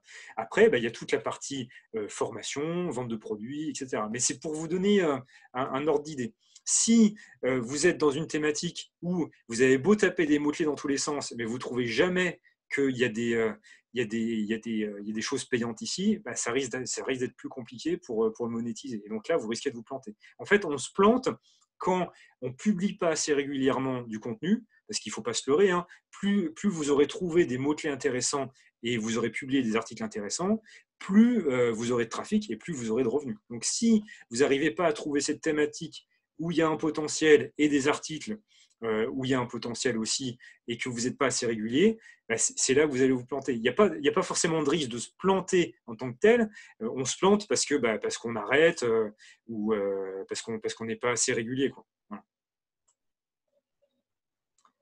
Il y a une autre question, est-ce que ça explose avec le confinement? Alors c'est très variable. Évidemment, que ça soit des sites comme les sites de voyage ou les sites sur l'immobilier, c'est des sites qui, en termes de fréquentation, ont plongé avec le confinement. Parce que qui va se renseigner sur les voyages en ce moment? Pas grand monde. Par contre, si vous avez un site, bon, je vous dis ce qui me passe par la tête, c'est pas forcément une bonne idée, mais si vous avez un site qui parle des programmes télé en ce moment, ben, évidemment, c'est un site qui va booster en ce moment. Après, je ne sais pas si c'est vraiment une bonne idée de raisonner à partir de ça. Moi, je pars toujours du principe, c'est pareil que pour la location saisonnière, je vais aller de préférence investir dans des endroits où je vais pouvoir louer toute l'année. Si je repose sur quelque chose de saisonnier, bah déjà, vous voyez, ceux qui sont dans des endroits saisonniers, bah en ce moment, ils ont grillé 100% de leur saison. C'est quand même compliqué, je suis désolé pour eux. Et c'est pareil, si vous voulez créer un site pour vendre des articles qui se vendent uniquement pour le Saint-Valentin, bah, moi, ce n'est pas quelque chose que je ferais parce que bah, vous reposez uniquement sur un aspect saisonnier, sur quelque chose dans l'année. Alors, vous allez probablement, si vous faites les choses bien, vous allez très bien gagner votre vie. Mais je trouve que c'est un peu dommage. Moi, je mise plutôt sur des choses qui attirent du monde tout le temps, à tout moment. Et évidemment, s'il y a des épisodes, c'est particulier, ça peut varier. Alors ouais, pour l'explosion du confinement, je parlais du site sur le thé. Bah, en fait, non, je constate rien de spécial par rapport au confinement sur le thé, coronavirus sur le thé. Sur les sites de voyage, ça a baissé. Eldorado Immobilier, ça a baissé. Ce qui est plus que logique. Sur le thé, il n'y a pas eu d'impact, ni plus ni moins. Alors après, c'est un site qui est jeune, qui est en phase d'explosion. Donc, je ne peux pas dire s'il y a vraiment eu un impact. Peut-être qu'en fait, si je reprends mes stats là, peut-être que s'il n'y avait pas eu le coronavirus, peut-être qu'en mars, si je prends les données par mois là, peut-être qu'en mars, voilà, peut-être qu'au lieu d'avoir 5000 vues, bah, peut-être que j'aurais été à 10 000. Peut-être que là, en ce moment, je serais à 20 000 vues. Mais je ne peux pas vous dire. Je peux pas vous dire. C'est juste des conjectures. Ce que je vois, c'est que même si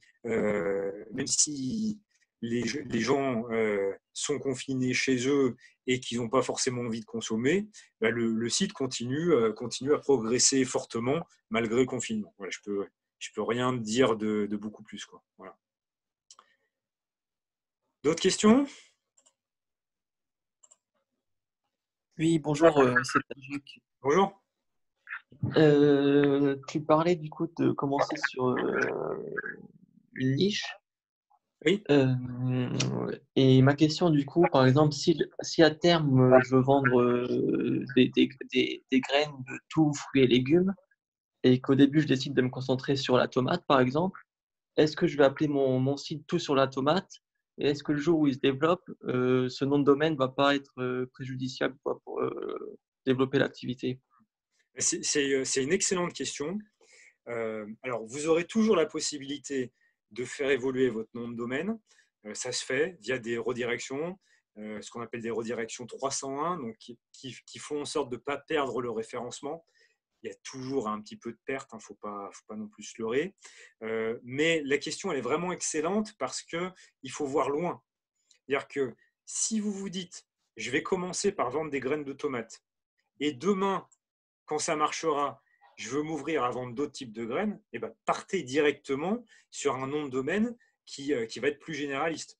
Donc, au lieu d'appeler votre site, par exemple, tout sur la tomate, appelez-le les graines d'autrefois, ou enfin voilà, quelque chose comme ça. Essayez de trouver un peu un nom qu'on puisse retenir, un nom évocateur.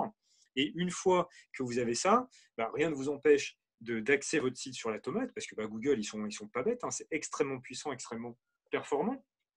Ils vont bien voir que votre site parle uniquement des graines de tomates.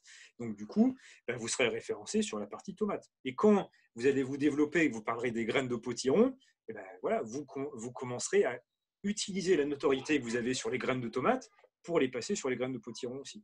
Donc, oui, si vous avez déjà l'idée de voir un peu plus grand, ce qui est super, c'est bien de voir ça à moyen terme, à long terme. Donc, du coup, voyez grand tout de suite. Donnez le nom du site que vous mettriez si vous vendez tous les types de graines. Ouais, effectivement. Mais les graines, c'est une bonne idée. Ouais, moi, c'est un truc que j'aurais bien fait aussi. C'est une bonne idée. Je pense que ça va ça a bien se développé en plus parce que les gens, il y a un retour à la nature. Et puis, les graines, c'est pas quelque chose qui est extrêmement concurrentiel aussi, surtout des graines un peu d'autrefois.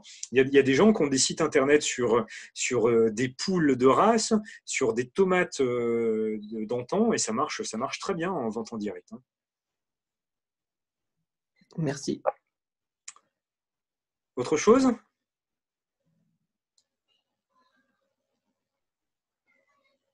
Ok, je passe à la suite alors. Donc ensuite, en fait, l'idée aujourd'hui, c'était vraiment de répondre à vos questions. Hein. Donc ensuite, c'était pour vous décrire un peu le contenu du programme L'Envol, ce que vous allez obtenir et la grosse plus-value qu'il y a derrière. Donc c'est que c'est la méthode complète que j'utilise moi-même, pas uniquement pour Eldorado Immobilier, qui a déjà un site qui est pignon sur rue, mais pour créer des nouveaux sites. Donc, je vous ai donné un exemple aujourd'hui.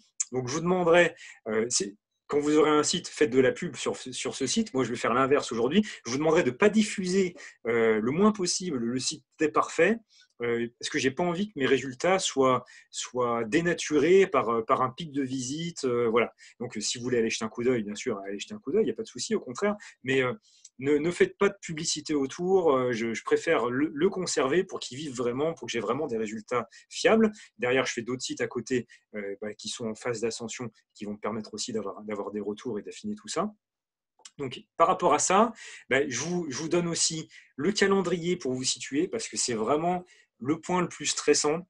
C'est je publie, j'ai l'impression de publier un peu dans le vent.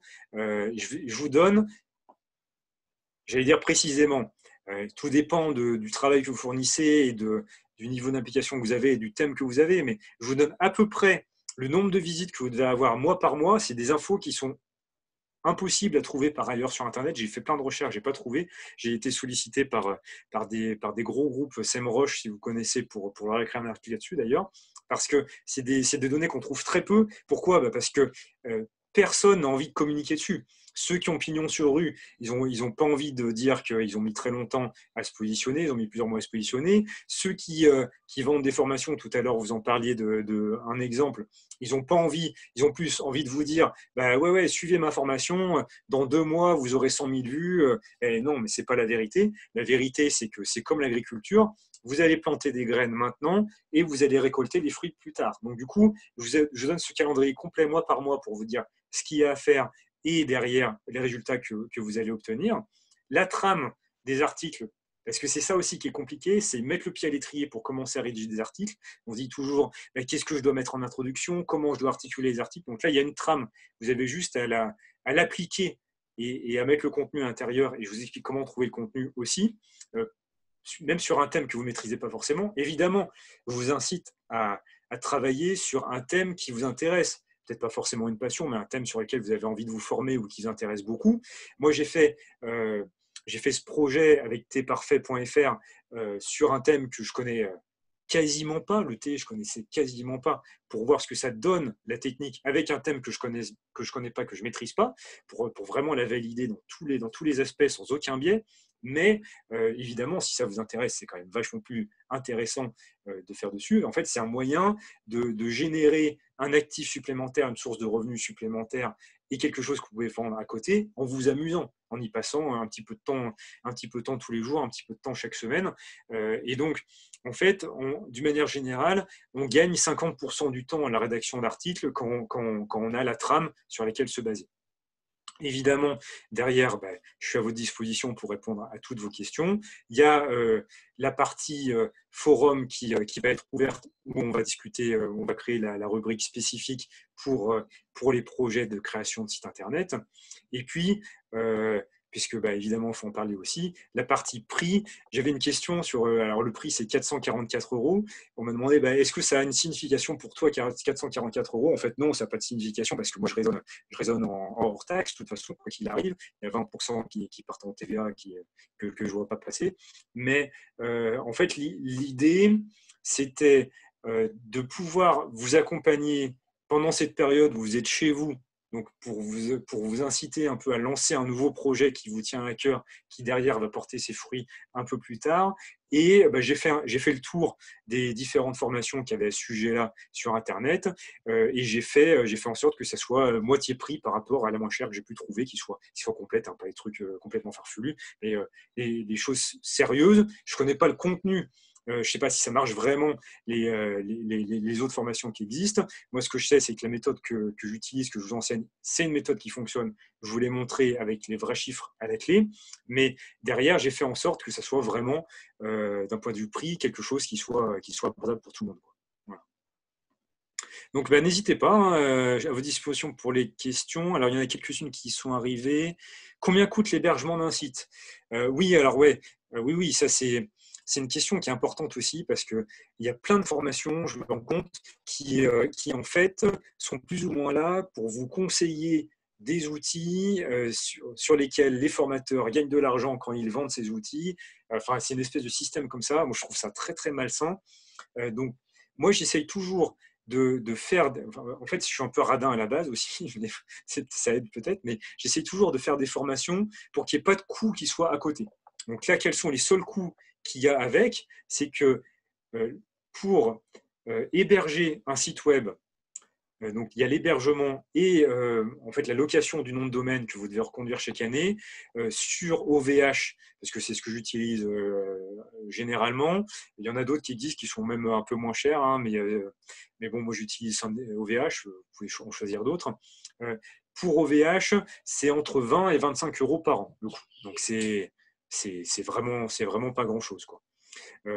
Après, voilà, hein, y a plein de gens qui vont vous vendre des trucs, des plugins payants, etc. Mais avec tout ce qui existe en gratuit, c'est largement suffisant.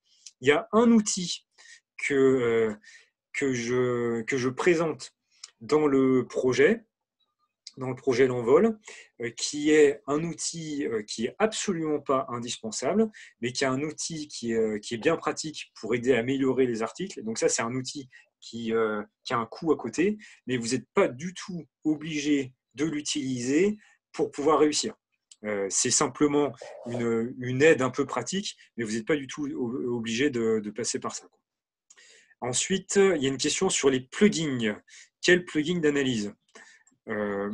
Après, les plugins d'analyse, ça passe par plein de choses gratuites.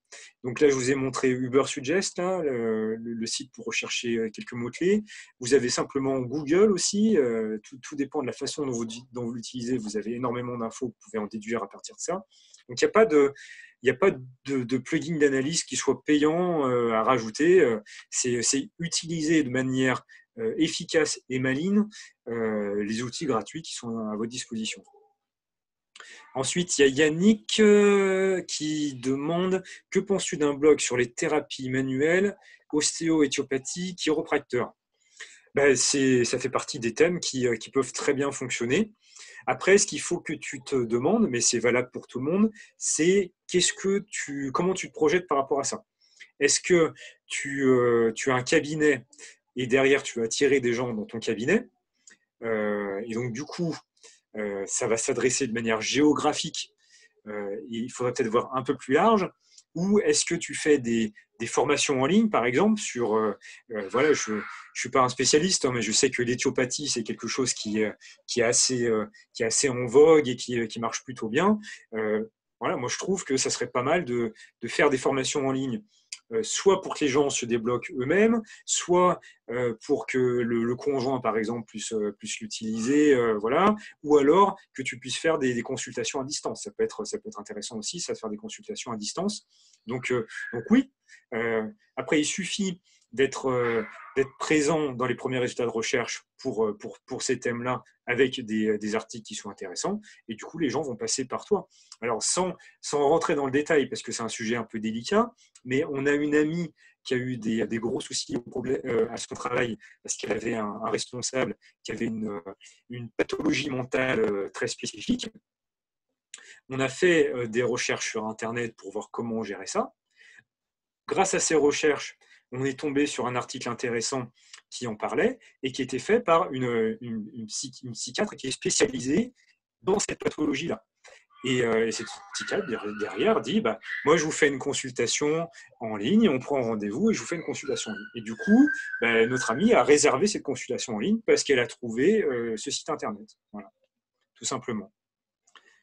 Ensuite, tu parles de la méthode, tu as validé la démarche sur combien de sites, combien de fois as-tu répété ce processus? Donc, au jour d'aujourd'hui, je commence à avoir un gros panel de sites, mais aujourd'hui, sur les sites qui ont vraiment pris leur envol, donc que j'ai lancé avant jusqu'en novembre de l'année dernière, pour qu'ils aient eu le temps de montrer leurs résultats, il y en a 4 différents.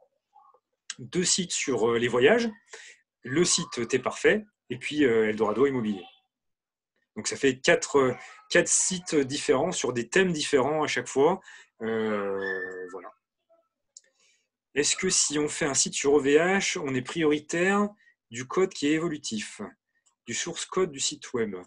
Je ne sais pas ce que tu veux dire exactement par là, Steph, si tu peux prendre la parole pour préciser un peu la question. Mais que... Je disais propriétaire, excusez-moi. Ouais. Propriétaire du code source. C'est-à-dire? Normalement, si on veut changer de fournisseur, par exemple, c'est mieux de ne pas utiliser des choses comme Wix, c'est d'utiliser des codes. Oui. D'utiliser, envoyer sur un autre fournisseur si on change ce genre de choses. Oui, mais ça c'est. Oui. Alors, pourquoi je parle de WordPress? Alors, OVH, ça n'a pas un impact décisif parce que OVH, c'est l'hébergeur. Que vous preniez OVH, GoDaddy ou n'importe quel hébergeur, peu importe. Ce qui est important, c'est plutôt WordPress. Donc WordPress, il y a 2 parties. Il y a la partie, c'est gratuit dans tous les cas, hein, mais il y a WordPress qui fait hébergeur aussi. Il y a le plugin WordPress en tant que tel. Donc c'est pour ça qu'OVH est intéressant parce que ça vous installe tout d'un coup. Mais il faut que vous soyez propriétaire de votre site. Donc si vous passez par Wix, par exemple, je n'ai rien contre Wix, hein, je ne veux pas leur faire la mauvaise pub, hein, mais en fait c'est une plateforme qui crée le site pour vous, mais du coup vous dépendez de Wix.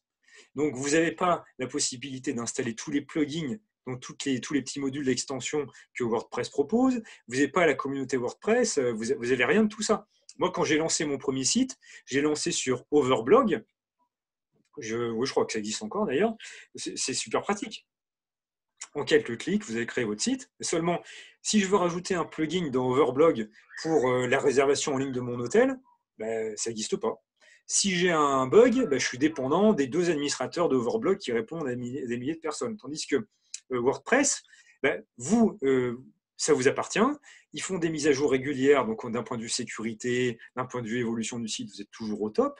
Il y a une communauté démentielle, donc à chaque fois que vous avez un problème, vous trouvez la solution. Et à chaque fois que vous avez envie d'une fonctionnalité, il y a un plugin qui existe pour vous le faire. Donc du coup, voilà, il faut vraiment posséder votre site et c'est pour ça que WordPress, moi, ça me paraît vraiment le mieux. Après, il y a 80% des sites sur Internet qui sont créés avec WordPress, hein, c'est pas pour rien. Voilà, un jour, j'ai eu un souci avec Eldorado Immobilier. J'ai voulu aller voir mon site et je me suis rendu compte que ça affichait un écran blanc. Voilà. Je ne suis pas un informaticien, mais merde, comment je vais régler ce problème? J'ai tapé dans Google écran blanc site WordPress. Voilà, il y a eu des centaines de personnes à qui c'est arrivé. Il y a plusieurs forums qui sont apparus qui expliquent exactement comment faire. J'ai réglé mon problème en 5 minutes et c'était réglé. Voilà. Donc oui, il faut vraiment que vous soyez propriétaire. Moi, après, c'est aussi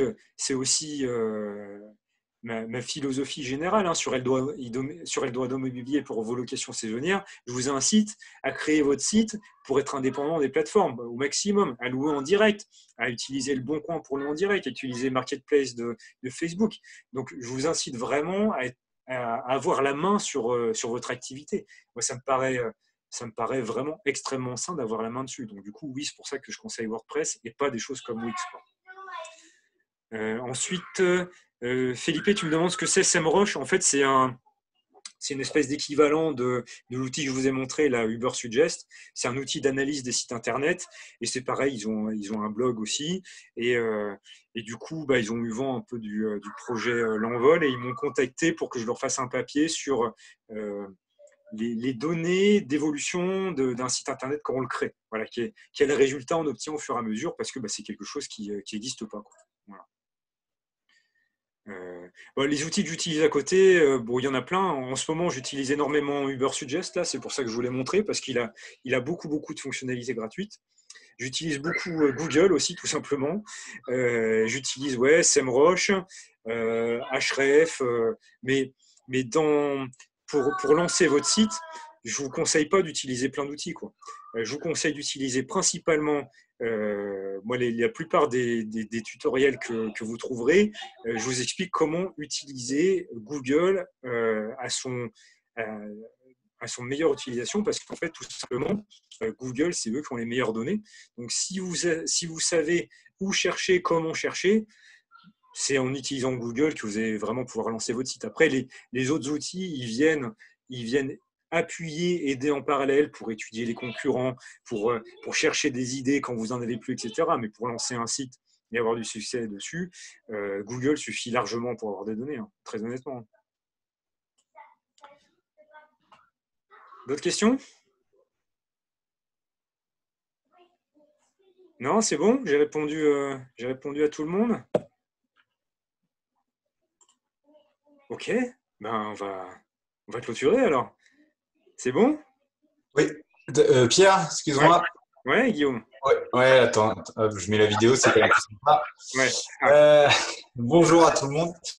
J'ai cette petite question. Là, moi, je me suis refait le module que tu m'avais envoyé il y a quelques temps sur l'annonce hypnotique et avec derrière la création de son site internet, référencement des mots-clés, des choses comme ça.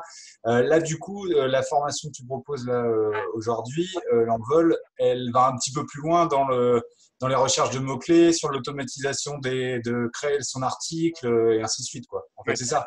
Ouais, en fait, c'est avec les autres formations et les données de base. Et là j'ai vraiment poussé dans la partie recherche de thématique, validation d'une thématique, parce que d'une manière générale, quand je donne des conseils par ailleurs, on discute tous de location saisonnière, hein. Là je sors un peu de ma zone de confort. Donc effectivement, le projet L'Envol, c'est aussi sur beaucoup plus large, sur n'importe quelle thématique, comment vous faites. Et du coup, il y a pas mal de choses qui diffèrent par rapport à simplement, dans votre ville, référencer votre propre location. Alors évidemment, il y a une partie qui se chevauche, mais il y a tous les à côté qui sont complètement différents, quoi. Ouais, d'accord, ok. Ouais, c'est référencement pur, après, qu'importe la thématique. Ouais, c'est ça. Ouais. Pour que ça marche, quoi qu'il arrive. Ouais, tout à fait. Ok, merci. Pas de souci. J'ai une autre question. J'ai plusieurs autres questions. Quelle est la seule façon de créer du trafic sans payer pour vous? C'est de créer des articles. Oui, en fait, c'est ça, hein. C'est-à-dire que comment est-ce qu'on obtient du trafic? Soit vous payez pour avoir du trafic. Voilà. Il n'y a pas de... Il n'y a pas de mal à ça, hein. Il y a plein de gens qui fonctionnent là-dedans, hein. Du moment, si on prend l'exemple des pubs Facebook, si vous payez 1 € la pub Facebook et vous gagnez 5 € à côté, voilà, très bien, hein. Il n'y a pas de souci, hein. Même pour vos locations saisonnières, hein. Il y a plein de propriétaires qui payent pour du référencement, ils ont des réservations à côté. Moi, il n'y a pas de critique par rapport à ça, ça fonctionne. L'autre moyen, c'est de ne pas payer, donc d'investir du temps, finalement, pour créer ces articles, et pas n'importe quel article, hein, parce que l'idée, c'est pas de se lever le matin en disant, tiens, aujourd'hui, je vais écrire un article sur, je sais pas moi, sur les plantes qu'il y a dans mon jardin. Ok, peut-être que c'est sûr que ça va intéresser vos futurs locataires, mais c'est pas ça qui va attirer du trafic. Vous créez un site sur le thé, ce qui va attirer du trafic, c'est est-ce que le thé donne envie de faire pipi, ou comment est-ce qu'on fait pour fumer du thé, voilà. Donc c'est pas un truc. Moi en tout cas, je me suis pas levé le matin, j'ai pas eu l'idée en me rasant le matin, quoi, pour reprendre une phrase un peu célèbre. Voilà, j'ai pas eu cette idée-là comme ça. Je l'ai trouvée à force de recherche. Donc oui, si vous créez un site internet, mais que derrière vous travaillez pas dessus pour créer des articles avec les bons mots-clés, le site internet il prendra pas son envol si vous payez pas. Donc du coup, pour avoir du trafic, il faut créer des articles. Vous partez du principe que ça va fonctionner tout seul sans aucun travail, ça ne marchera pas. Voilà, je ne peux pas vous dire l'inverse, quoi. Voilà. Quel est le meilleur prestataire? pour votre site. Oui, alors j'utilise des prestataires, mais au début, je ne vous conseille pas de le faire. Je vous conseille vraiment de mettre la main à la pâte pour déjà trouver la thématique de votre site. Il n'y a que vous qui pouvez le faire. Deuxièmement, trouver les principaux mots-clés. Commencez à rédiger les premiers articles dessus, parce que derrière, c'est comme ça que vous approprierez la méthode et que vous pourrez déléguer. Après, oui, moi, j'utilise aussi des rédacteurs, on en trouve un peu de partout. Mais pour en trouver qui font des articles de qualité, il faut leur donner des indications précises, parce que la plupart d'entre eux, en général, c'est pas en général, c'est-à-dire que comment ça marche Internet, c'est que les sites font appel à des prestataires, à des rédacteurs web, ils leur disent, ben voilà, j'ai envie de me positionner sur le café de Colombie, écrivez-moi un article de 1500 mots sur le café de Colombie. Ouais, mais ça, la méthode du projet L'Envol, c'est pas ça. La méthode du projet L'Envol, c'est déjà valider le café de Colombie, c'est un mot-clé sur lequel vous pouvez vous positionner, qu'il n'y a pas trop de concurrence forte. Est-ce qu'il va se positionner plutôt sur café de Colombie torréfié pendant 23 jours? Enfin, je vous dis ça, je vous dis n'importe quoi. Peut-être que c'est ça qui vous attirer du trafic. Et deuxièmement, qu'est-ce que vous mettez dans cet article? Si c'est pour dire le café de Colombie est trop bon, c'est meilleur, la différence avec l'arabica, c'est ci, c'est ça, pour dire des choses basiques, bah, ça ne sert à rien en fait, parce que votre article ne sera pas intéressant. Je vais aller dessus, je vais dire, ouais, bah, ok, c'est des trucs que je connais déjà, c'est pas spécifique. L'idée, c'est d'avoir l'article le plus spécifique et le plus pertinent par rapport à ce que les gens recherchent. Et pour apprendre à faire ça à un prestataire, bah, il faut que vous maîtrisiez le principe vous-même et que derrière, vous lui disiez bien ce qu'il faut faire. En général, quand je prends un nouveau prestataire, je lui donne tout de A à Z. C'est-à-dire que je lui dis, je veux que vous écriviez un article avec ce mot-clé-là, et derrière, je veux que les titres de l'article soient ça, ça, ça. Je veux que vous me fassiez un tableau récap avec ça. Je lui détaille tout, quoi. Et après, du coup, je me rends compte que souvent, quand je travaille avec quelqu'un que je ne connais pas beaucoup, bah, je gagne plus de temps à le faire moi-même parce que j'utilise ça là. Ça, c'est un dictaphone. C'est ce qu'utilisent les professionnels de santé souvent. Donc, je dicte mes articles et donc, ça écrit à la vitesse où je parle. Alors, il y a quelques fautes qui perdurent, mais du coup, une fois que je sais ce que je vais mettre dans l'article, il suffit que je parle derrière pour écrire ce que je veux écrire de concret à partir des mots que j'ai trouvés, et ça se fait tout ça. Après, que pensez-vous de Google Analytics? Bah ouais, Google Analytics, c'est un des outils qu'on utilise, qui est gratuit. C'est un outil que j'utilise beaucoup. Moi, j'utilise plutôt Google Search Console. Google Analytics, en fait, il va prendre tout le trafic que vous avez. Search Console, il va s'intéresser aux mots-clés en tant que tel et à vos pages.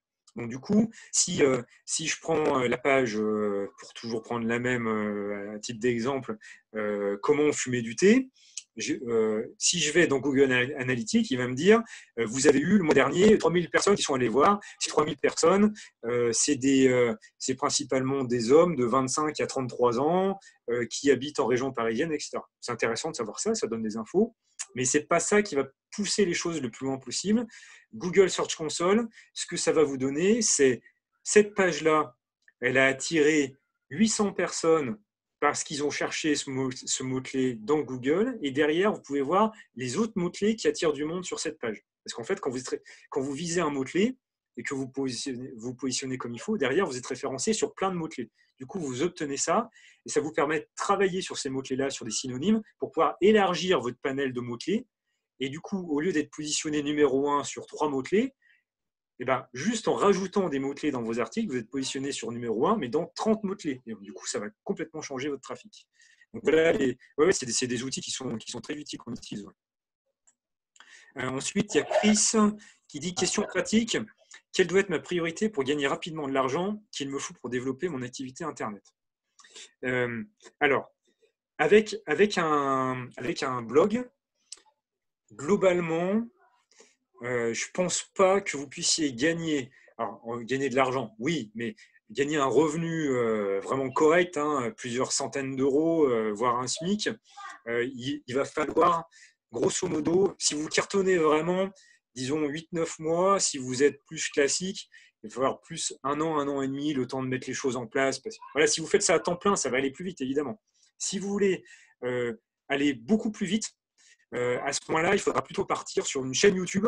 L'intérêt de la chaîne YouTube, c'est que quand vous commencez à avoir quelques vidéos qui sont vues, il y a un effet d'entraînement. Donc, par exemple, si vous apprenez à une nouvelle méthode pour maigrir, si vous créez un blog, vous allez mettre un certain temps à vous référencer, d'autant plus que c'est une thématique qui est chargée, où il y a beaucoup de monde. Si vous créez une chaîne YouTube, à partir du moment où vous aurez déjà quelques visiteurs, il y a les suggestions. Vous voyez, dans YouTube, à droite, il y a les vidéos suggérées. Donc, il y a des gens qui vont aller voir une vidéo de Comme J'aime, par exemple, là, pour parler un des trucs qui sont passés à la télé récemment, là, un programme Comme J'aime, là, qui parle beaucoup de perte de poids.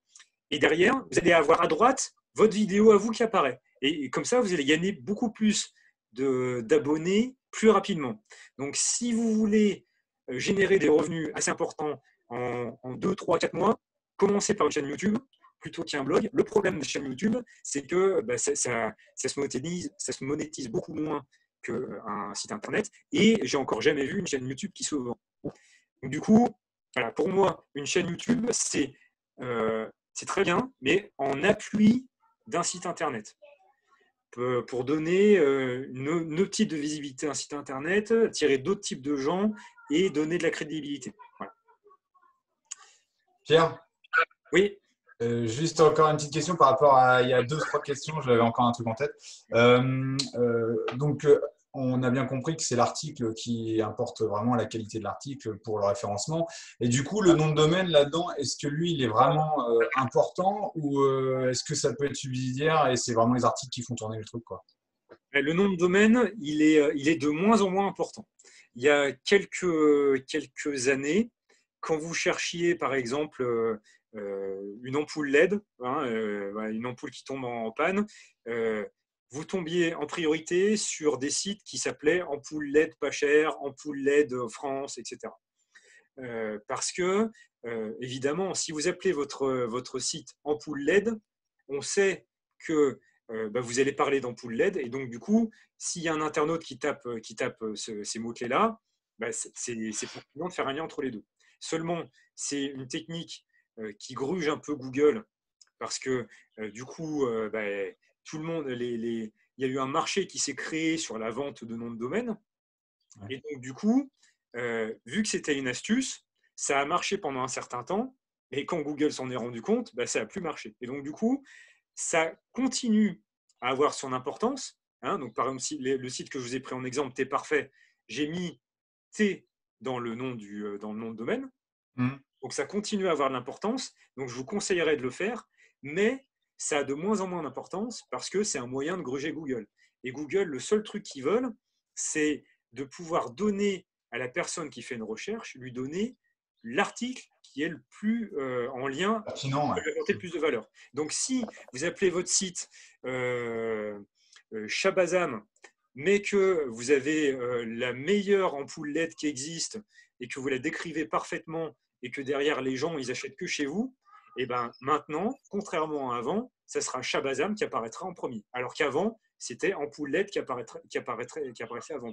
En fait, d'une manière générale, tout le monde cherche à gruger Google. Il y en a qui y arrivent très bien, mais à un moment ou à un autre, le plus fort, c'est toujours Google. Donc, ils finissent par le savoir, et du jour au lendemain, vous vous faites laminer. Et donc, c'est pour ça que créer des articles qui sont intéressants, c'est ce que veut Google.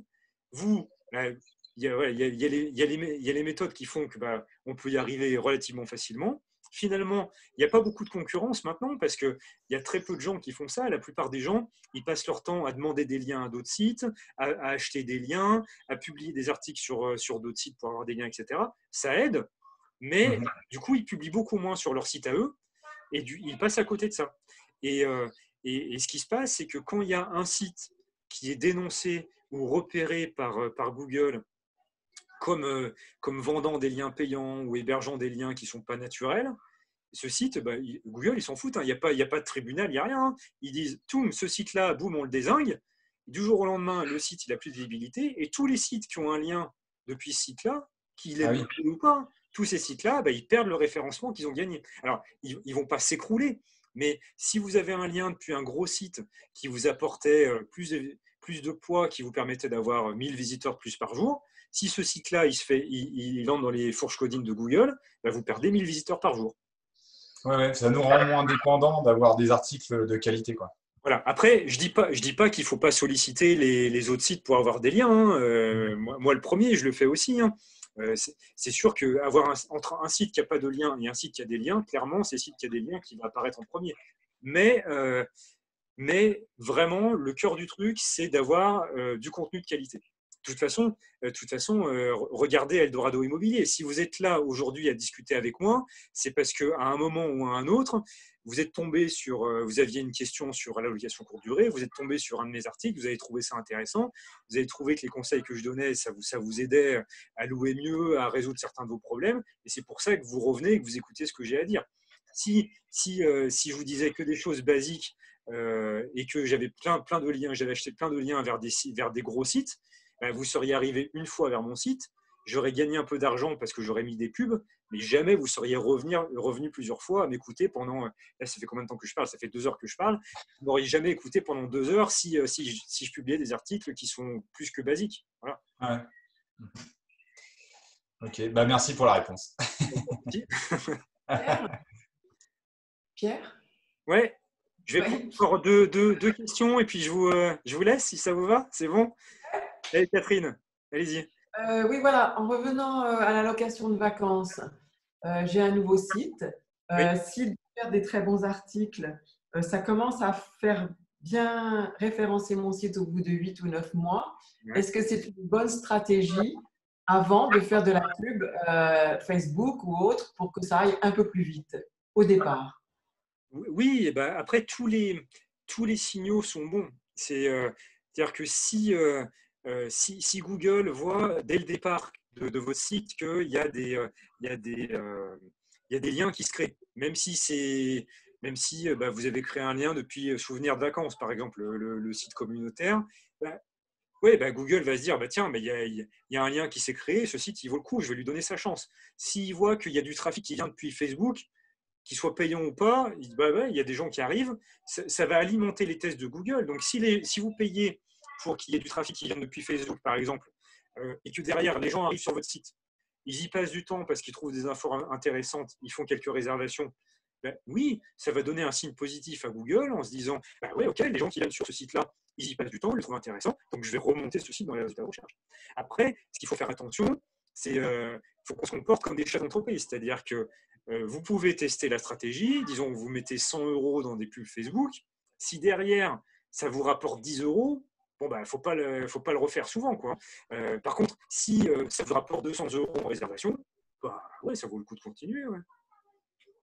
Il n'y a pas de mauvaise stratégie. La mauvaise stratégie, par contre, je parlais tout à l'heure de YouTube, je fais un petit aparté avec YouTube.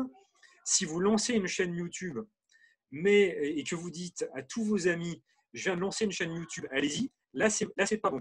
Parce que ce qui compte pour YouTube, c'est que votre vidéo plaise à un public spécifique et il veut l'identifier le public. Donc, pour Eldorado Immobilier, c'est des gens qui, à côté de ça, regardent d'autres vidéos sur l'immobilier. Si vous en parlez à toute votre famille, à la mamie Françoise, à votre petit-fils, etc. Le petit-fils, lui, il est passionné par les jeux vidéo. La mamie, elle est passionnée par le thé. Donc, elle regarde que des vidéos sur le thé. Le petit-fils, il regarde que des vidéos sur les jeux vidéo. Il va arriver sur votre YouTube va voir qu'ils vont sur votre site qui parle de la location saisonnière. YouTube va dire, attends, c'est un site qui parle de quoi en fait au final? Ça parle de location saisonnière, mais il y a des gens qui sont intéressés par la vidéo, par les jeux vidéo qui viennent dessus, je comprends rien. Et là, ça risque d'être plutôt négatif. Mais par contre, pour un site internet, ce qui va compter, c'est que les gens cliquent sur votre lien, sur votre article et qu'ils passent du temps dessus. Donc, faire de la pub, on parle à vos amis, ça peut faire que du bien. Mais ça ne va pas non plus être déterminant. Ce qui va être vraiment déterminant pour le référencement naturel, c'est vraiment la qualité de votre article. Parce qu'on ne sait jamais non plus à coup sûr que le mot-clé qu'on a sélectionné, il est bon. L'objectif, c'est d'avoir 1000 visites par mois sur chacun des articles que vous avez créés à partir des mots-clés, mais c'est un objectif. Il y a certains articles où on se trompe complètement, finalement, ça attire presque personne. Il y a 2 articles où ça remonte. Quand j'ai créé l'article que je vous ai montré sur pourquoi est-ce que le thé donne envie de faire pipi, je me suis dit, bon, je vais passer 1 heure à créer cet article, est-ce que c'est vraiment pertinent, quoi? J'ai hésité, et bon, j'ai vu quand même que bon, ça correspondait aux critères que je m'étais fixé, bah, finalement, j'ai bien fait, quoi. Et par contre, il y a d'autres articles, voilà, je pensais qu'ils allaient marcher, ils ont moins marché. En fait, c'est comme quand on va à la pêche, quoi. Si vous partez en bateau une journée, si vous mettez une ligne à l'eau, bah, si vous pouvez avoir de la chance et ramener le gros poisson d'un coup. Si vous bardez tout le tour de votre bateau avec 200 lignes à l'eau, bon, vous avez quand même plus de chances de choper du poisson. Merci. Je voudrais faire enfin, j'ai presque fait une chaîne YouTube avec que des vidéos qui parlent de nous. Ouais. C'est une bonne idée. Oui, mais ça va être pareil. Sur YouTube, c'est comme sur Google. Il faut aussi que vous trouviez des mots-clés qui vont répondre aux gens. Au début, pour lancer la chaîne, donc pareil, je vous conseillerais de faire en premier 2 vidéos d'un coup pour vraiment marquer que vous lancez la chaîne, que YouTube vous repère. Et derrière, l'idéal, c'est quand même de faire des vidéos qui répondent à des questions que les gens se posent quand ils cherchent une location saisonnière chez vous. Et après, c'est uniquement après que les vidéos qui parlent de vous, elles vont fonctionner. Parce que comment ça marche YouTube? Ça marche beaucoup par vidéos similaires. Donc, si les gens dans vos environs cherchent quel est le meilleur restaurant chez vous, par exemple, vous allez commencer par faire une vidéo sur quel est le meilleur restaurant, vous allez répondre. Vous aurez très peu d'abonnés, mais quand vous continuez à... Il y a un œuf qui était caché. Merci ma puce. Non, c'est pour moi. Quand vous continuez... Il a été caché ou il a C'est les joies du confinement. Ils ont retrouvé un œuf de Pâques qui était caché dans le jardin. Donc en fait, ce qui va se passer, c'est que vous allez avoir un maximum de vues avec YouTube avec les vidéos similaires. Donc, si vous avez un thème qui répond aux questions des gens, les gens ils vont trouver une première vidéo qui dit par exemple quel est le meilleur restaurant dans votre ville. Ils vont aller voir cette vidéo. Et à côté, dans les petites vidéos du sujet, ils vont voir votre vidéo à vous qui répond au même sujet. Du coup, ils vont aller voir la vôtre. Du coup, ça va vous faire du temps de vue. Du coup, YouTube va vous remonter. Et du coup, comme ça, vous allez avoir plus d'abonnés. Donc, en premier, commencez quand même à faire des vidéos qui répondent aux questions des gens. Vous pouvez faire des vidéos qui parlent de vous aussi. Mais c'est comme ça que vous allez engranger des visites. Par contre, les vidéos où vous parlez de vous, c'est très bien de les associer avec votre site Internet. Parce que quand les gens vont arriver à votre site Internet, pour pouvoir créer du lien et obtenir des réservations, ce qui va les intéresser, c'est votre histoire à vous. Pourquoi est-ce qu'ils vont réserver chez vous, pas chez le voisin, pourquoi pas à l'hôtel? Parce que vous avez quelque chose à raconter. Il y a une histoire derrière. Pourquoi est-ce que vous êtes venu à la location saisonnière? Pourquoi est-ce que vous louez tel bien? Pourquoi vous l'avez choisi? Pourquoi vous l'avez mis en location? Ça, c'est les gens, ça les intéresse. Il y a 2 choses différentes. D'accord, merci. Voilà. Je vais prendre une dernière question et puis je vous souhaiterai une bonne soirée. Dites-moi. Non, c'est bon, j'ai répondu à tout? Ok, bah parfait. Parfait. De toute façon, conversation, je vois 2 choses. Il y a Frédéric qui demande comment créer mon site. En fait, voilà, c'est un peu ce que j'expliquais au début. Il y a plein de moyens différents. Ce que j'expliquais, c'est avec l'exemple d'OVH, qui est un hébergeur. Vous êtes sur OVH, vous sélectionnez votre nom de domaine. Derrière, vous avez le module de création en un clic. Ça déroule tout pas à pas. Et vous créez votre site comme ça. Et dans le projet, dans les vidéos de formation du projet, je vous mettrai les vidéos que j'ai mises pour créer un site internet de location saisonnière. Vous aurez la trame, mais sur le principe, vous n'en avez pas forcément besoin pour y arriver. C'est à la portée de tout le monde, ne vous inquiétez pas avec ça. C'est une barrière qu'on se met, mais qui n'est pas forcément une barrière réelle, quoi. Voilà. Il me reste à vous remercier pour votre attention, à vous dire à très vite au sein du la formation du projet. Donc, on attaquera dès lundi matin. On clôture les inscriptions samedi soir, donc demain soir. On attaquera dès lundi matin par une vidéo comme ça, coaching commun, pour qu'on puisse discuter des idées, des thèmes que chacun a. Et puis, on échange par mail, on échange dans le forum. N'hésitez pas à me poser vos questions. Il n'y a pas de souci. Merci pour vos remerciements, vos encouragements. Ça fait plaisir. Voilà, moi, j'adore partager mes passions. Donc, ça me fait super plaisir d'avoir pu échanger avec vous. Vous étiez quand même